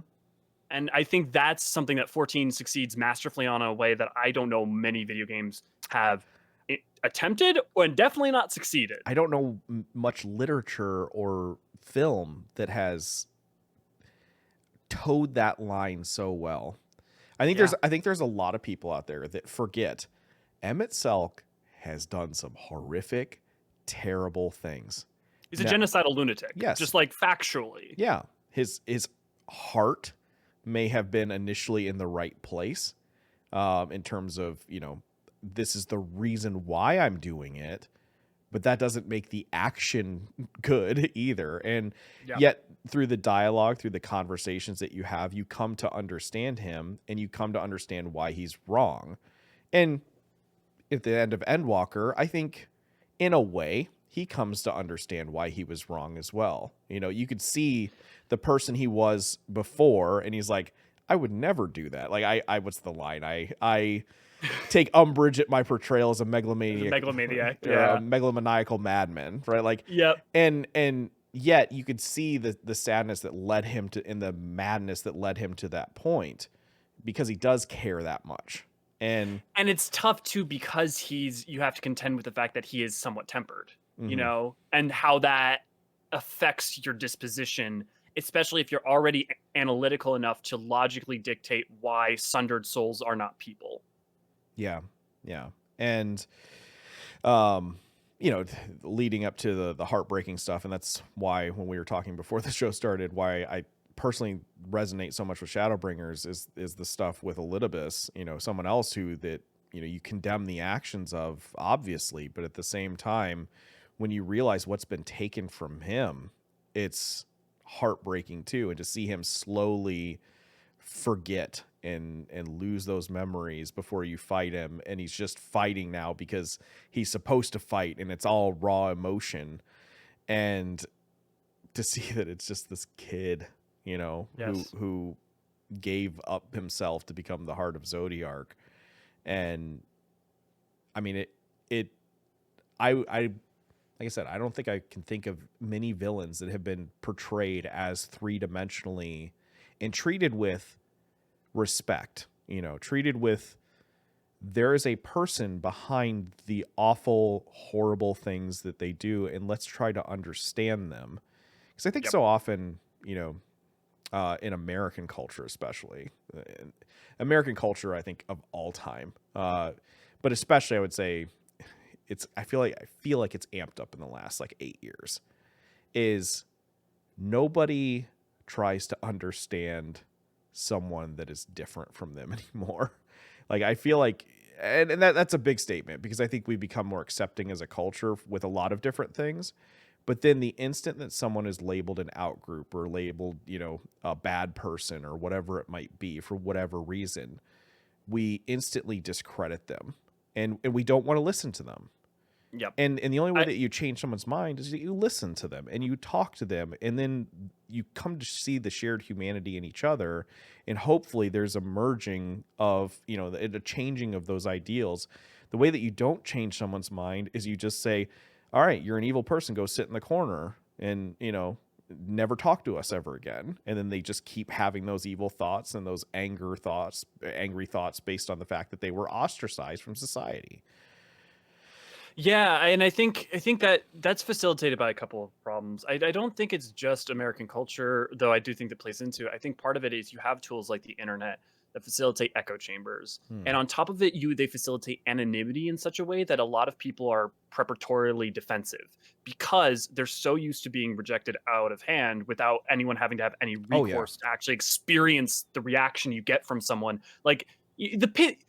The internet is nothing if not pithy, right? And it people, you run a YouTube channel, people just comment things as if they don't realize there's a person who runs the channel and creates the content. And it's this thing where I think when you do that, when you have that removed sense of anonymity of self, you then create a situation in which people are preparatorily defensive, assuming someone's going to be hostile in even a passive way. And then if you're preparatorily defensive, you can't easily reach out. And if you can't easily reach out, you're not reaching out. And if you're not reaching out, the other person's not going to is not going to reach out and hear you because they're waiting for you to attack. Yeah. And so, it's hard. It's really hard. And I'm saying all this with a diagnosis, but not in any way a resolution. But I do think 14 wildly succeeds at. I love that moment with Elioux. The rains have ceased and we are graced with another beautiful day, but you're not here to see it, right? It's just heartbreaking. And it's heartbreaking not because it's, sad, but it's heartbreaking because there is this sense of loss and this sense of, I think Alice says it during the mainline Shadowbringers, like, would I have done any different if I had been in their place? This idea of that saving the people that they loved. And it's an amazing hat trick that they got to Shadowbringers from the Realm Reborn Ascians, who are capital E cartoonishly evil to no end. Just think about La Habrea. I was about to do a comical La Habrea voice acted moment, but I'll refrain. So, so that ability to move the story to that point in and of itself is wonderful. And you were saying Shadowbringers is your favorite, and for me, I don't want to say Endwalker is my favorite because there's a difficulty in that Endwalker is predicated on its success based on this. You don't get Endwalker working without Shadowbringers. Right. Right. And you can say you don't get Shadowbringers without Stormblood. Like, each one built on the prior one. But the catharsis that is the finale of Endwalker for me works so wildly. And the thing to me is also, I've never seen any narrative deal with existential feelings around nihilism and death so meaningfully, in a way.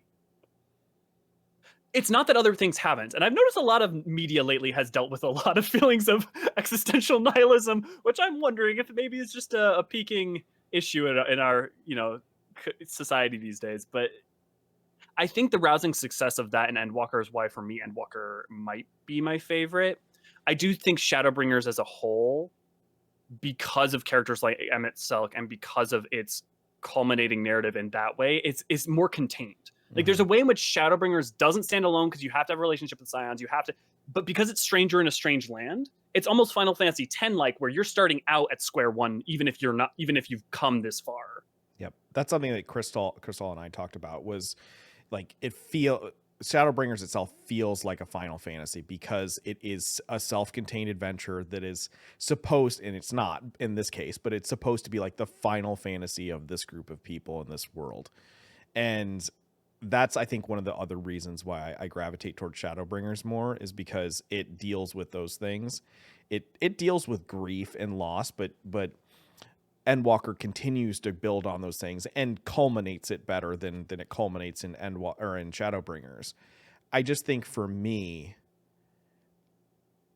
coming off of Stormblood, coming off of Heaven's Word, obviously emotionally, the Estinian Nidhogg stuff in Heaven's Word, huge gut punch. I've watched it probably 100+ times now because I've had to get the footage, play with the G shades and everything. So I've watched it a million times at this point, but it gets me almost every time. I'm almost through that point where I can watch it without tearing up a little bit or not feeling, super emotional every time I see it.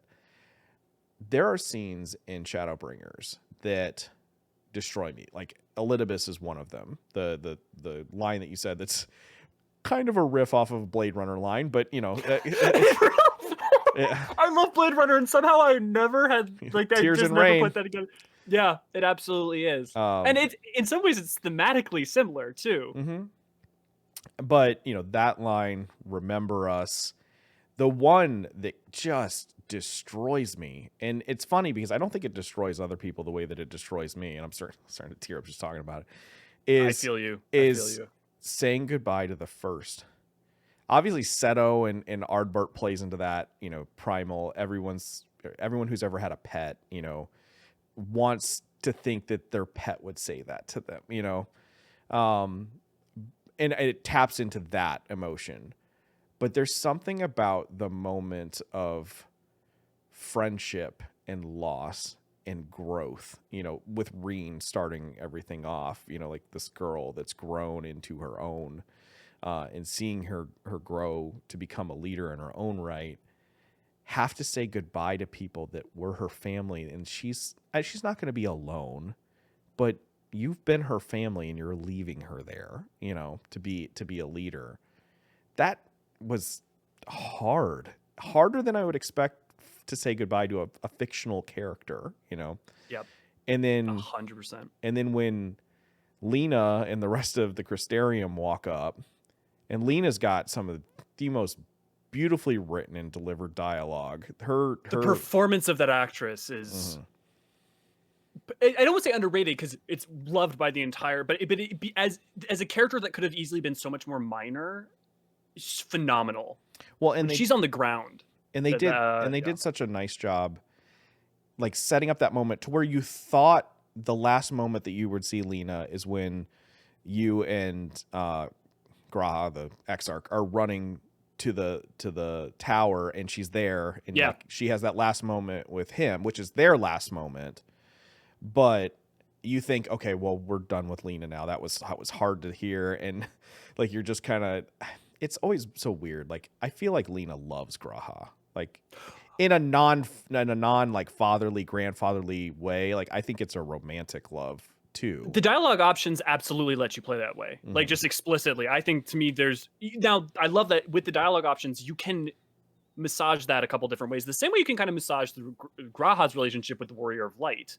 But I absolutely, my reading on that was definitely romantic, 100%, no question. Yeah, because there's a lot of people, because it's like, well, he saw her grow up, so like, how could he? But I think that there's a romantic love there. At least it's strongly implied. If you want to take it that direction.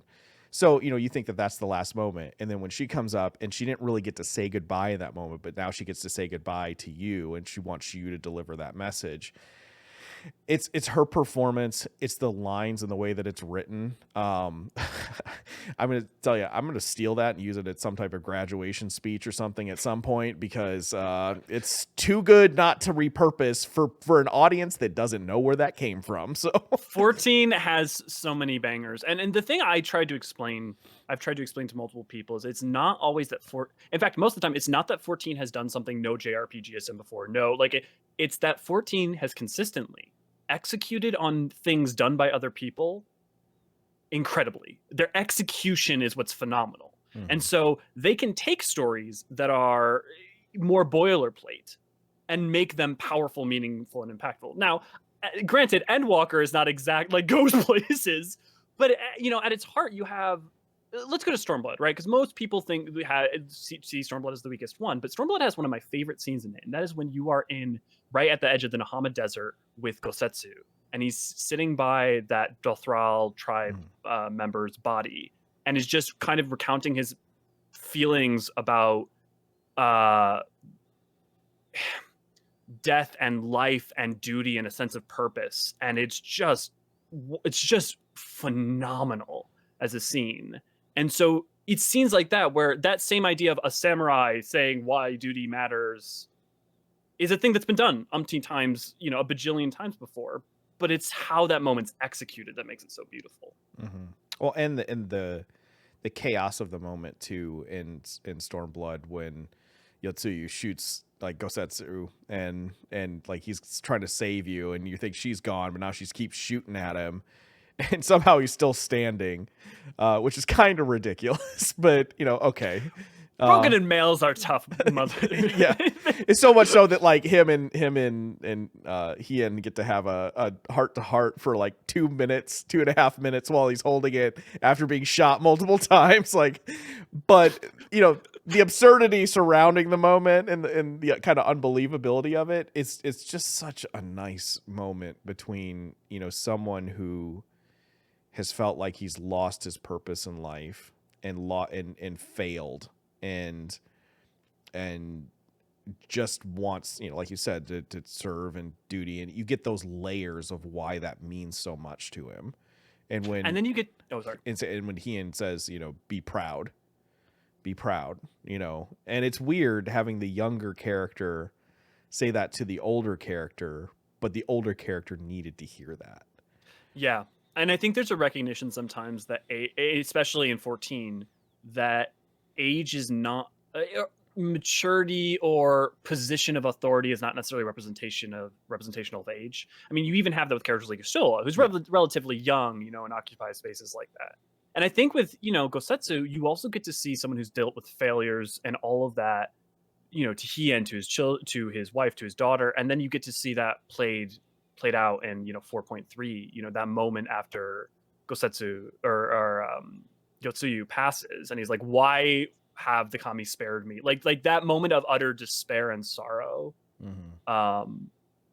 is tragic and beautiful. And it's one of those things where, like what happens with Nanamo in a lesser game, the fact that Nanamo survives and that Gosetsu and Yotsuyu survives would just be like, to me, an ardent like eye roll. Like, yeah. And at face value, at the time, they did feel that way for me. But the purpose to which they used those characters afterwards is so strong that I have no umbrages about them the way that they've done it anymore.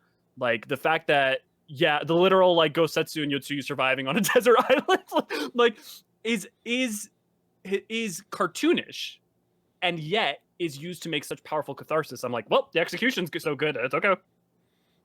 Well, and we talked about villains earlier. I mean, obviously we've talked about the big ones, but Yotsuyu is one that additional story serves her so well because it contextualizes all the, quote, Dami mommy stuff that you see up until, her first death.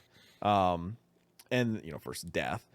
Yeah. And contextualizes so much more richness into that character so that you don't agree with what she's done, but you understand where she's coming from.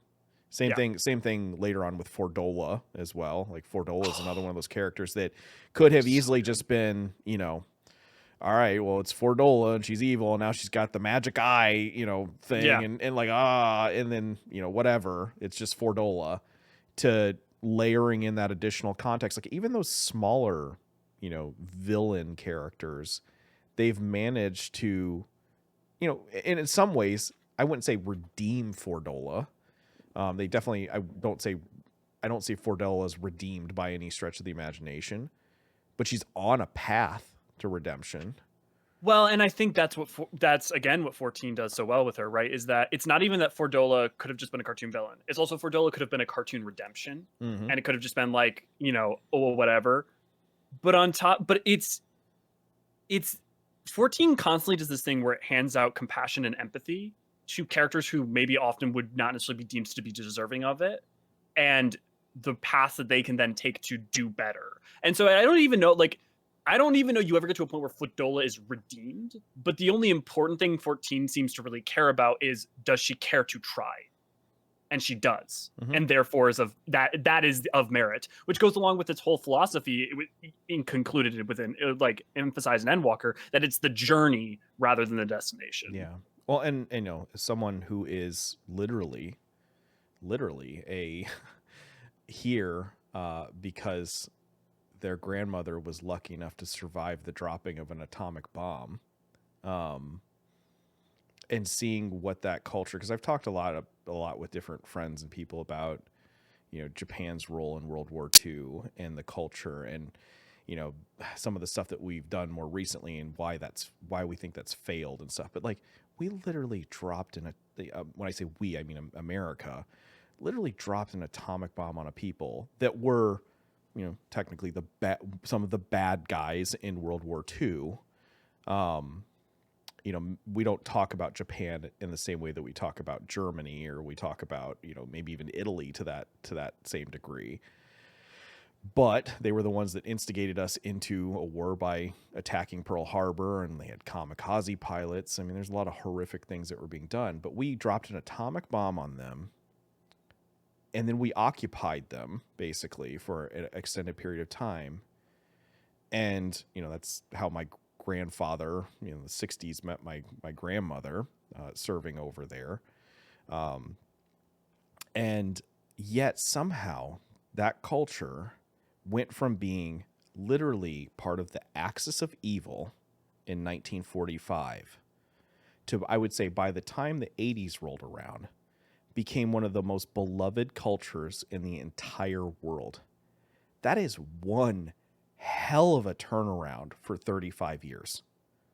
I mean, and I think, why has it done that? And I think that cultural experience of understanding that they had done bad things, that other people have done bad things. America did horrible things to them.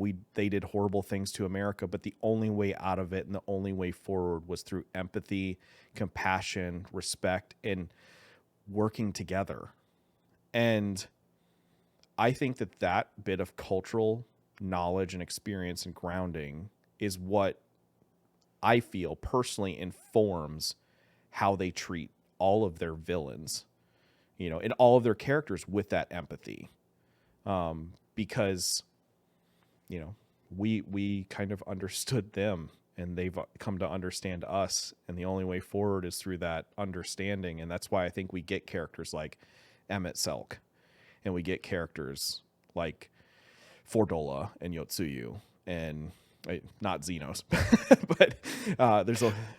But, I have thoughts on that. Oh, do you? Okay, so let's talk Xenos, because that's a, and I don't want to keep you here too long, but I figure no, I'm having a blast, and I actually don't have anything until 5 But yeah, a.m. let's talk Xenos, because that's a pretty polarizing villain. After we've had this good conversation about why they do villains so well, why do you think Xenos is polarizing, and what are your thoughts about the Xenos arc? So this actually fuels into, but just to comment on what you just said beautifully, but the Imperial Japan and how it came about, understanding like the Meiji Restoration period, understanding like the period of time before that is so pivotal. I mean, you even need to go back to the Sengoku period to understand how Imperial Japan comes about. And it's very similar if you look at how Garlemald comes about. And I think that's important. And you see a legacy in that in Xenos. Now, I think Xenos is divisive because on his face, you could very easily see him as a two-dimensional character because his needs and desires are straightforward in a world that's more emotionally gray and complex, and a world in which you are comparing him to Emmett Salk. Like, well, Emmett Salk has all these deep, complex emotions, and Xenos is a battle sexual, I think that is one reason that he's divisive. And in my experience talking to people, that is the primary reason, is that they're like, well, he's so two-dimensional compared to their other villains. I think that is a failure to interrogate the narrative of Xenos and the tragedy of Xenos, is that he is a monster that was made, not born, just like the other monster, and just like the other stories that are being told about the other villains. And that the tragedy is he can feel nothing and seeks only to feel something, and is willing to he can't even care enough to care about sacrificing things to get what he wants, right? It's his ideology is based sheerly in, I cannot feel anything and I crave the sensation of something. And you wonder if he would be so sociopathic in a world in which Varys was not his father, in a world in which he was not raised by Garlemald, in which he was not the great grandson of Solus. And you look, to me, if you don't, that was all true. And if Endwalker had played him completely straight, that would have even been more emphasized. But you have characters who refute him throughout Endwalker. And you also see his tragedy culminated in that final moment where he fights you in the unknown realm of Ultima Thule. Mm-hmm. And the way in which he is at the end, he's defeated. He's like, well, that was it. Yeah. Basically, he's like, even then he feels nothing. To me, he is a classical tragic character. And I think that's misinterpreted often as two-dimensionality. I think you're right. I mean, I in the last podcast, I compared Xenos, and my read of him was, we talked about Medion, and Medion being like the embodiment of nihilism and depression. Like that's what Medion is. Medion is Twitter / nihilism and depression. Yeah, absolutely. And Xenos I compared to a drug addict. Like someone who's just looking for his next high and doesn't care if the world burns around him, to the point where he's that far gone of a drug addict, right? Not someone that does care but just can't, change their behavior to manifest that care, right? He's the furthest gone of a type of drug addict because he's looking for that combat sexual high. Yeah. Yeah. And I think, having heard you talk about that, I think I may have been underestimating the tragedy, like you said, the tragedy of Xenos. But I think maybe why people do underestimate that tragedy is they don't get to see a moment like with Fordolo where you have that like resonance, moment with her where you see what happened with her father. And you understand that anger and that rage that brings her to that moment, or with Yotsuyu, where you see how her parents and her brother treated her, and why she's like, I will never be stepped on ever again. And you're like, on one hand, you're kind of like, all right, amen, sister, like good I for get you. it, but then you kind of took it too far,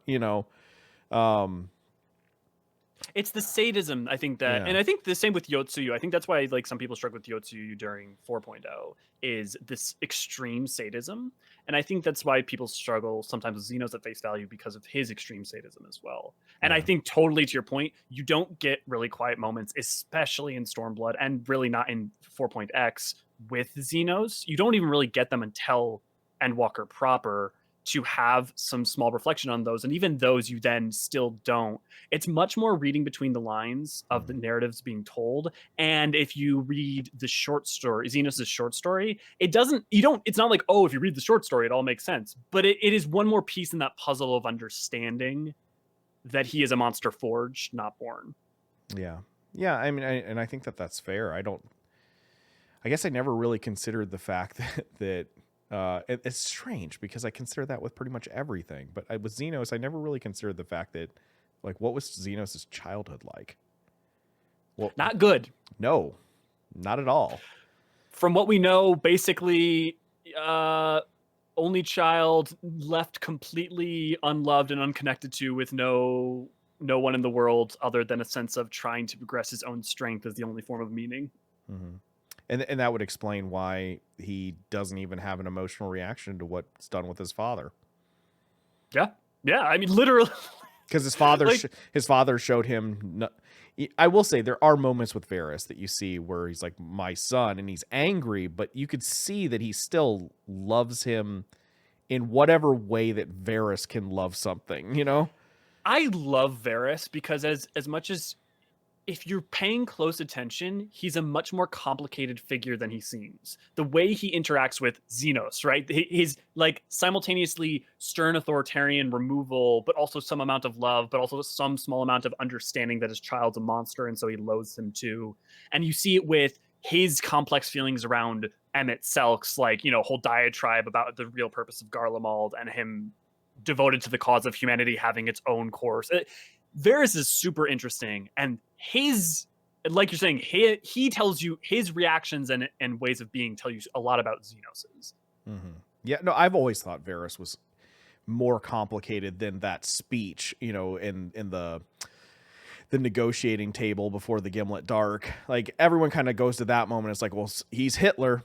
He's like, there's the stream with Rich more recently, where everyone's like, oh, like, Rich was saying, like, oh, I kind of side with, like, Zodiark and Varys and all that, and then he hears that moment and he's like, oh, he's just Hitler.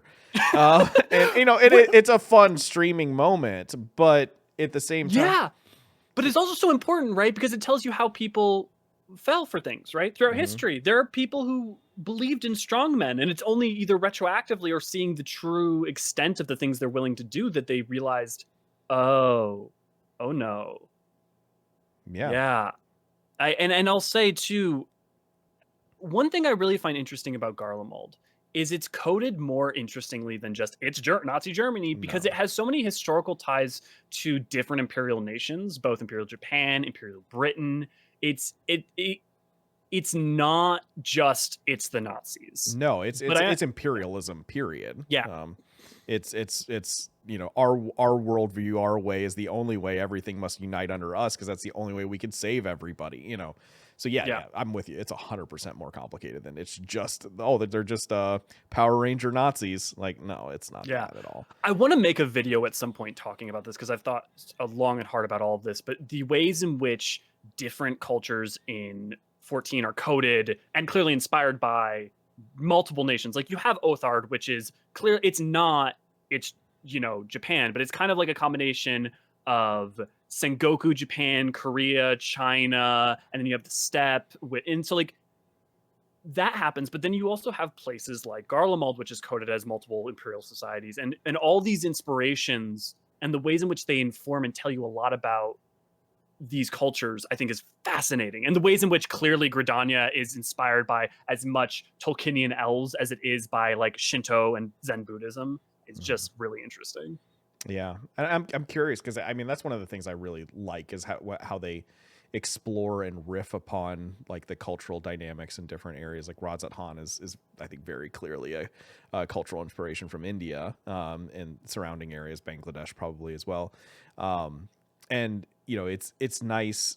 The one thing I will say that that they walk a very fine line whenever they take cultural inspirations from everything is not to parody it, because coming from Warcraft, there's a lot of things that we kind of just went like, oh, okay, like 10-15 years ago, where you're like, oh, this is just the trolls are clearly inspired by Jamaican culture and voodoo culture and all this other stuff.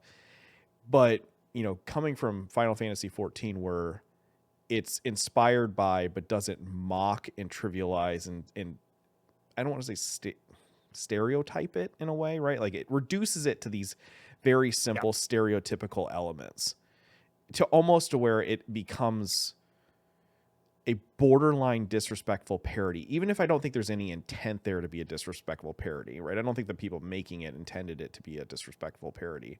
But in comparison to, like, with the treatment of, like, say, Razat Han, and the way that it celebrates that culture and informs about that culture more than it parodies and stereotypes that culture. There's a deep difference between a superficial representation of something, which kind of inherently is going to always be a parody, or is going to not parody in a humor sense, but a superficial representation of something is inherently stigmatizing just by the nature of not treating it as encapsulating a diverse and full, being. Whereas you have things like Razat Han, which is probably the most explicitly well, I guess Hingashi is the most explicit with just being straight up Edo Japan. But or a little more. But the thing about Razat Han is it's this beautiful reinterpret. Like, you have the Matanga, you have the Arkasodra, and the sort of legacy and symbology of elephants, and especially blue. With deities, and you have the way in which the sisters are not just, it's Hinduism, it's more than that. It is clearly a culture representing and believing in multiple divinities, and the ways in which they appreciate those, which is rooted in the sentiments of the culture. What do these cultures celebrate, and what is some iconography that makes sense to represent here, rather than trolls be voodoo, yo. Yeah. I mean, it's impressive that they're able to take that feat and really truly celebrate and elevate. And to me, one of the things that I think that they do, I might say one of the things, an example of how they do this so well too, and how they show that the world is so kind of interconnected, even though we might have seemingly very different perspectives on things, is the way in which you're introduced to Akasha first, from the Thavanerian Razat Han perspective of what Akasha is. And at first it feels like this kind of like foreign-ish thing where you're like, oh, we've never thought of, Aether like that, or we've never thought of this like counter force of this different power like that.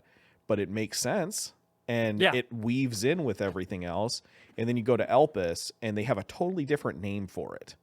Yes. But it's still that same thing that ties people together. That I think there's a really nice, spiritual perspective on. We might all call the same thing different things, like the way that world religions are fragmented, but there is still an underlying principle and an underlying good that ties all of it together. And I think that that's a beautiful sentiment of the way that they treated introducing this new additional spiritual force in Akasha / Dynamis. Well, and what I love too is that they actually do it multiple times in Endwalkers, and just as presciently with heart blooms, the flowers that you're given for Endwalker. One of the very first things you're told is, we call it heart bloom, but it's called something different everywhere else, so none of us know how to track it down, and it's very difficult to find. And I love that same concept. I'm totally with you, and I think it's important because it makes your game, your world of your game feel alive and real, because the reality is, in the real world, the same thing is often experienced in different ways by different people. And you see that once more with Aether and the ways in which different jobs are all based in same principles, but geomancer and astrologian. It's literally the same idea of taking energy from the stars, but it's wildly different in execution. Mm-hmm. Yeah, it's I could talk about the story and everything of 14 forever, because it's just so rich and it's so well done and organized. I mean, the real world inspirations, the world building, it's just fascinating. I'm curious. I kind of would like for us to go to another shard, like, moving forward. It's going to happen. It There's no will. question. But my last question on the lore / spoiler front is, so, you know, the thing that I would say tied the ARR, or the Hydaelyn Zodiarch saga, right? The thing that tied all of that together was the Ascians / the Ancients / Marosians, whatever you want to call them.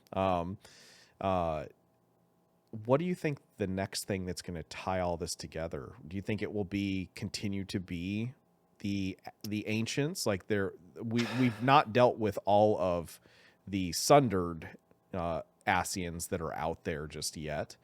Do you think the Ascians will continue to be that kind of through line? Because, you know, we go from the Empire / Ascians to dragons, Ishgard, some Ascian influence, obviously, in Heaven's Word as well, to Ascians and war really being the themes of Stormblood, to then kind of going full into this new world / mostly Ascian stuff, to culminating that.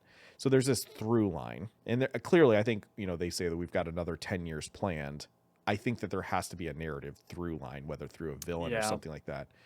What do you think it is? Do you think it continues to be the Ancients or Ascians, or do you think it's something else? I don't think it can be the Ascians for a couple of reasons. Well, at least the Sundered that we know of, because they're fragmented. Each time one of them dies now, no one can raise them to the convocation because they don't have the stones. They're pretty much done, and their only goal was the recreation of Zodiarch, who no longer is. That's not, just literally can't happen. Mm-hmm. So as much as they'll have machinations, I'm sure. I don't know. They're going to be relevant. I think they're going to be totally tied. I wouldn't be surprised if one shows up in Myths of the Realm. But I can't think it's going to be the Ascians that we were dealing with for, you know, the 14 or the number that's left. And if it's Ancients that we somehow didn't know about beforehand from the Unsundered world, that seems kind of odd to me, that like there's no hint of them, there's no reference to them, there's no, you know, we have references to something surviving the final days and something surviving from the Unsundered world, but especially that Emet-Selch bothers to give us words of advice of things that we should go do, like telling us to explore the world.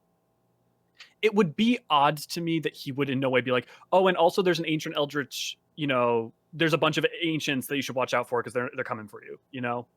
I would think that there's a good chance one of the longer term things is dealing with something within the Sea of Stars, because there's so much out there possible that you have things like Ultima from the Evilise raids. Like, we know things exist from other dimensions and out in the Sea of Stars. I would wonder if whatever we face comes from without rather than from within. In my mind, there's so much to deal with in terms of geopolitics on Hydaelyn or Aetherus. It's hard to know which direction they take things, because I see a world in which literally just dealing with the fallout of 6.0 is in 2 expansions long. You know, like, where are the Garleans going? Like, are they going back to Corvos? What about the Corvosi? You know, I can't think of a primary antagonist with what we know as of now that makes sense as a through line in any way that is like the Ancients, the Sundered Ascians. Yeah. What my only thought on that is, I don't recall the lore too well on the 13th and the Cloud of Darkness and the Void, you know, corrupted world there. But I almost feel like that's the last, if you wanted to tie something into the Ascians, in the things that they caused.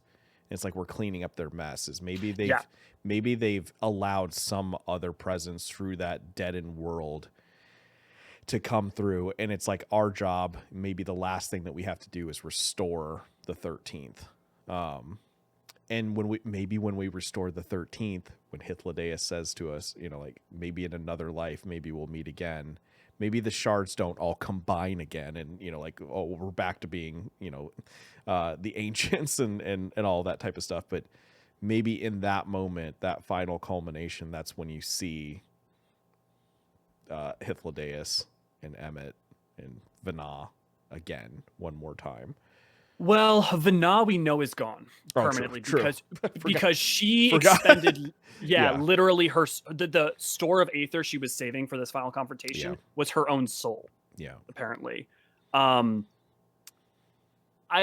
for when we see Hythlodaeus and Emmett Selk, it's going to be interesting to whether or not they let themselves fully return to the ethereal sea or not, because of their emphasis on that, on whether or not we'd see them again is odd. The thing about the 13th is I know it's going to come up, but its restoration is so do you make its restoration an 8.0 thing in something that we do earlier on, or do you make it a more culminating thing because then we've basically restored balance to all of the shards that remain? The way I see it working would be, we deal with terrestrial stuff 7.0, 8.0. Maybe we go to another shard. Maybe there's still more terrestrial stuff that we have to handle. 8.0, we go to another shard, and maybe there's something from the void creeping. Maybe Y'shtola opens up the portals between shards, and maybe by doing that, that allows that void corrupted shard to start corrupting other worlds. And that becomes like the 9.0 maybe, where you're like, oh, in the process of saving one of these other shards, you're like, oh, there's this bigger void threat that we're dealing with on this shard in a contained way. But then the final thing is going to the 13th in full and finally putting an end to all that. So maybe there's little elements of it here and there, but then you get a taste of it on another world, kind of like the way that the light infused Shadowbringers, and then you deal with the stuff there, but then in the final one you go to that world and you go, okay, this is our goal now. We have to heal this world. So this is actually, you just inspired me for this, but with all the talk of imperialism and with that being a running theme and contending with it, what if instead one of the primary villains is from another shard and is much more of just a person, but once you open the gates between shards, you then create a situation in which the shards in some way go to war. And under the shards in some way, then someone is trying to take over all the shards. What if there's a shard where the Garleans became the dominant force, like Varys wanted?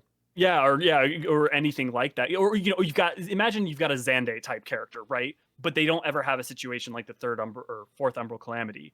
And so you have a group like Allag, as advanced as it is, that now has the ability to go cross shards and is now seeking to dominate them all.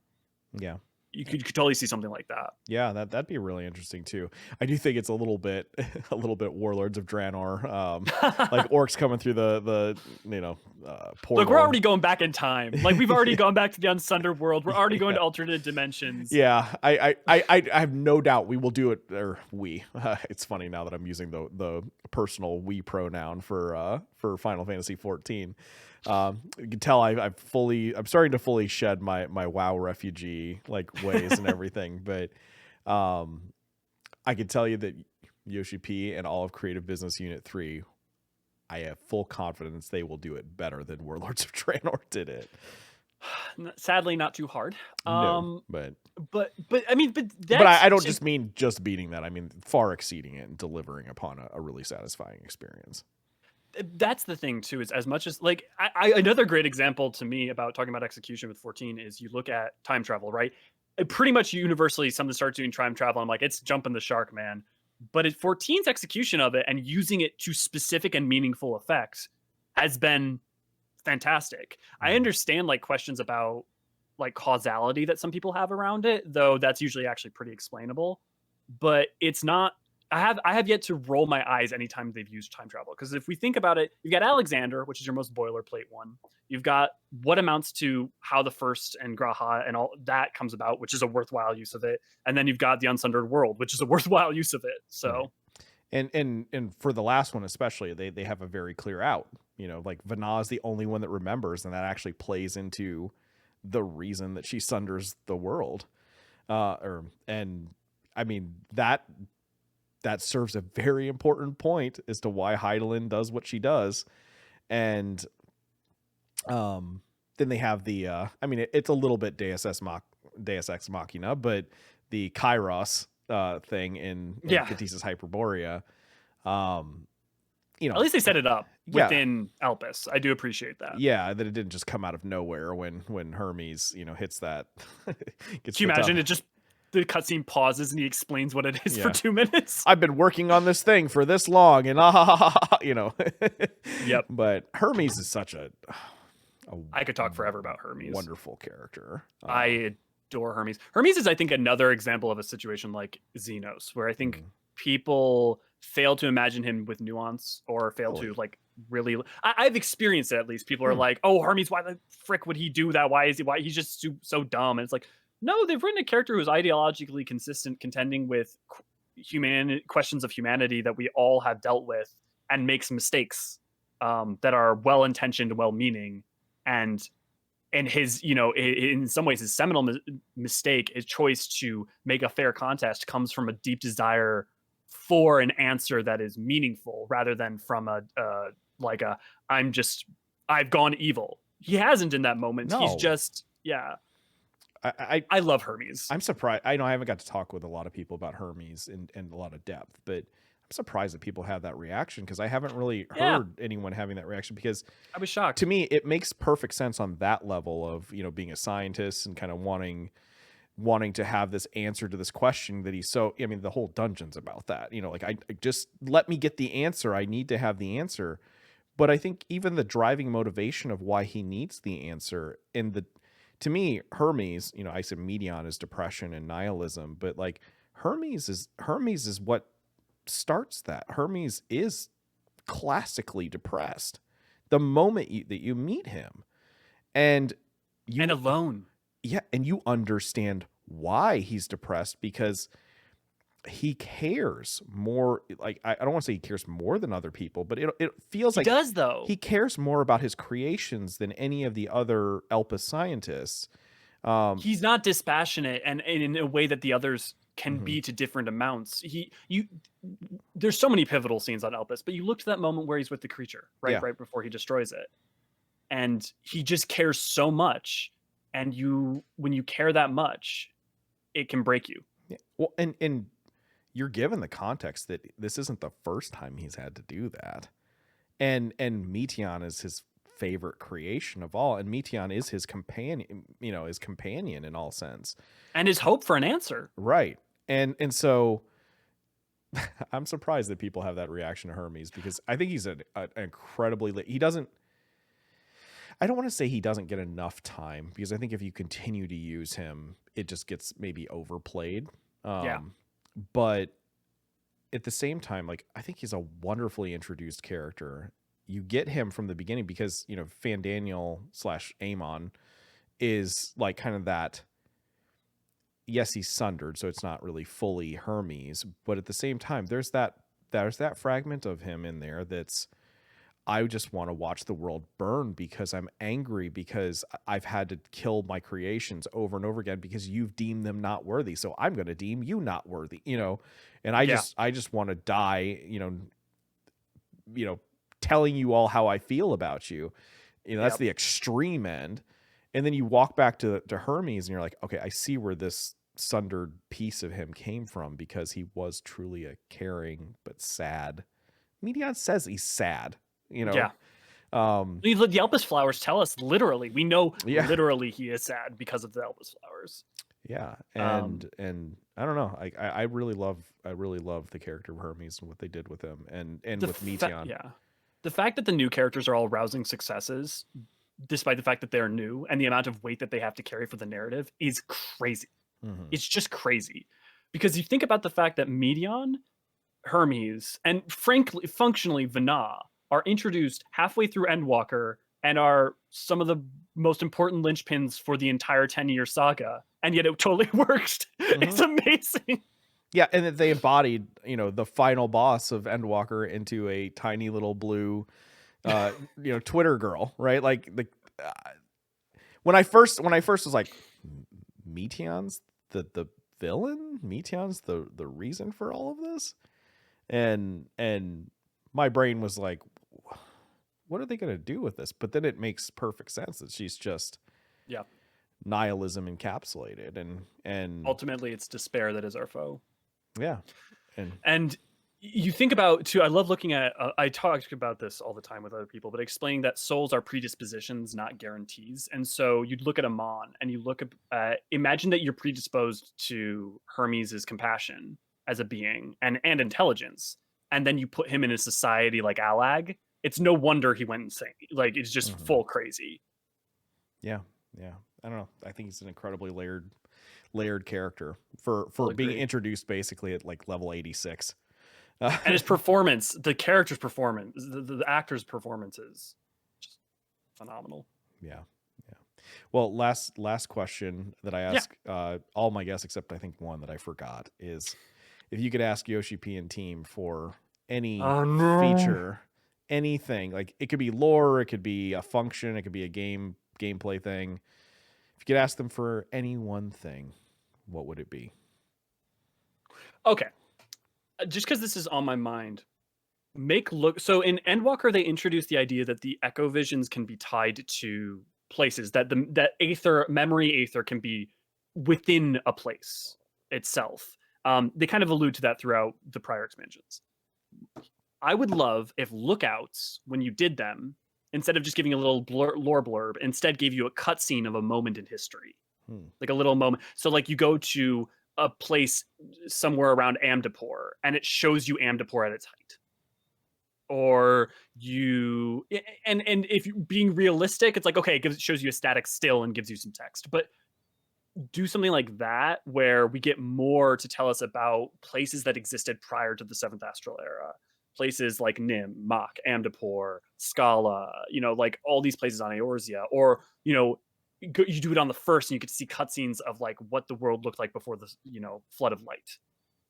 Yeah, I think that's a reasonable ask. Yeah, I think so too, because I think that's very doable in terms of it's not creating a whole new system, a whole new gameplay element or anything like that. It's just a different way of maybe telling some of that rich history and that rich story. Because to me, thinking of why did Nobble exist, to bring it all the way back to the very beginning of this? Why did Nobble exist in Warcraft? And it was because they didn't do a good job telling the story within the game. Yep. And here, I don't find myself necessarily wanting to watch a lore video to recap the story that I played through, because the story is already told so well. But I do want to get, into the philosophy and into the world culture perspective stuff, the stuff that we've talked about here. But I think that the one thing that I miss, I won't say I miss, but the one thing that I'm missing from 14 is the richness of the additional lore. Yes. Not just the main story, but like the world. And that's where I think that they could do a better job explaining some of that in game. The sad part is it's there. The sad part is it's super there. And if you read like the Encyclopedia Eorzea's volume 1 and 2, it's so apparent. And there are things like the items like fish have a bunch of lore, weirdly enough. And there's, I think one of the difficult things is you go through something like a Nimian dungeon, right? And you are like, oh, this is society. Oh, this is a cool thing. And there is a bunch about Nim in the game, but you don't really know. Finding all the information about the Wanderer's Palace is kind of hard to consolidate, which is why my channel exists in the first place, is so that if you want to, you go play Wanderer's Palace and you're like, what's the story here? Here's a 5-minute long video explaining what the in quick, succinctly, what is the Wanderer's Palace? Why is it called this? What's its story? And that's why I think the service that you're providing is a wonderful thing for our community. So thank you again for giving your time, attention, and love to the Eorzean archives. So thank you so much. Would you like to share your social channels, the YouTube page? Yes. Let people know where that they can follow you. So they can follow us on the Eorzean Archives on Twitter, Eorzean Archives. We have a Discord, also known as the Eorzean Archives. It's also linked in all our videos. Our YouTube channel is the Eorzean Archives, and those are our primary places of interaction. I am most prominently, we also have our website, which is the Eorzeanarchives.com. I run the YouTube page, and I'm on the Discord the most often. So if you would like to come talk to me or talk to other people in our Discord about lore goodness, we also, talk about other, just broad 14 discussion. Feel free to come check it out. Also, if you just have a really obscure random lore question and you want someone to answer it, feel free to add us on Twitter, message it on the Discord. We kind of live for this stuff, so happy to Happy to answer it. Great. And this is the first time that you're listening to the Popoto Pub Final Fantasy XIV podcast. If you're on Spotify or the Apple Podcast app or Stitcher Radio, wherever you might be, I'm on YouTube under Popo Jagaimo. Make memes, do lots of other stuff, branching out into some documentary series called The People Behind Eorzean that's going to be starting very soon. So give us a follow there if you haven't already. And please remember to like, comment, and subscribe. It really helps the video out. So with that being said, this has been episode 7 of the Popoto Pub Final Fantasy XIV podcast. Lolly ho, everyone, and peace out. Cheers. Thanks for listening to this episode of the Popoto Pub. Please remember to like, comment, and subscribe for more episodes. Take care, everyone, and peace out.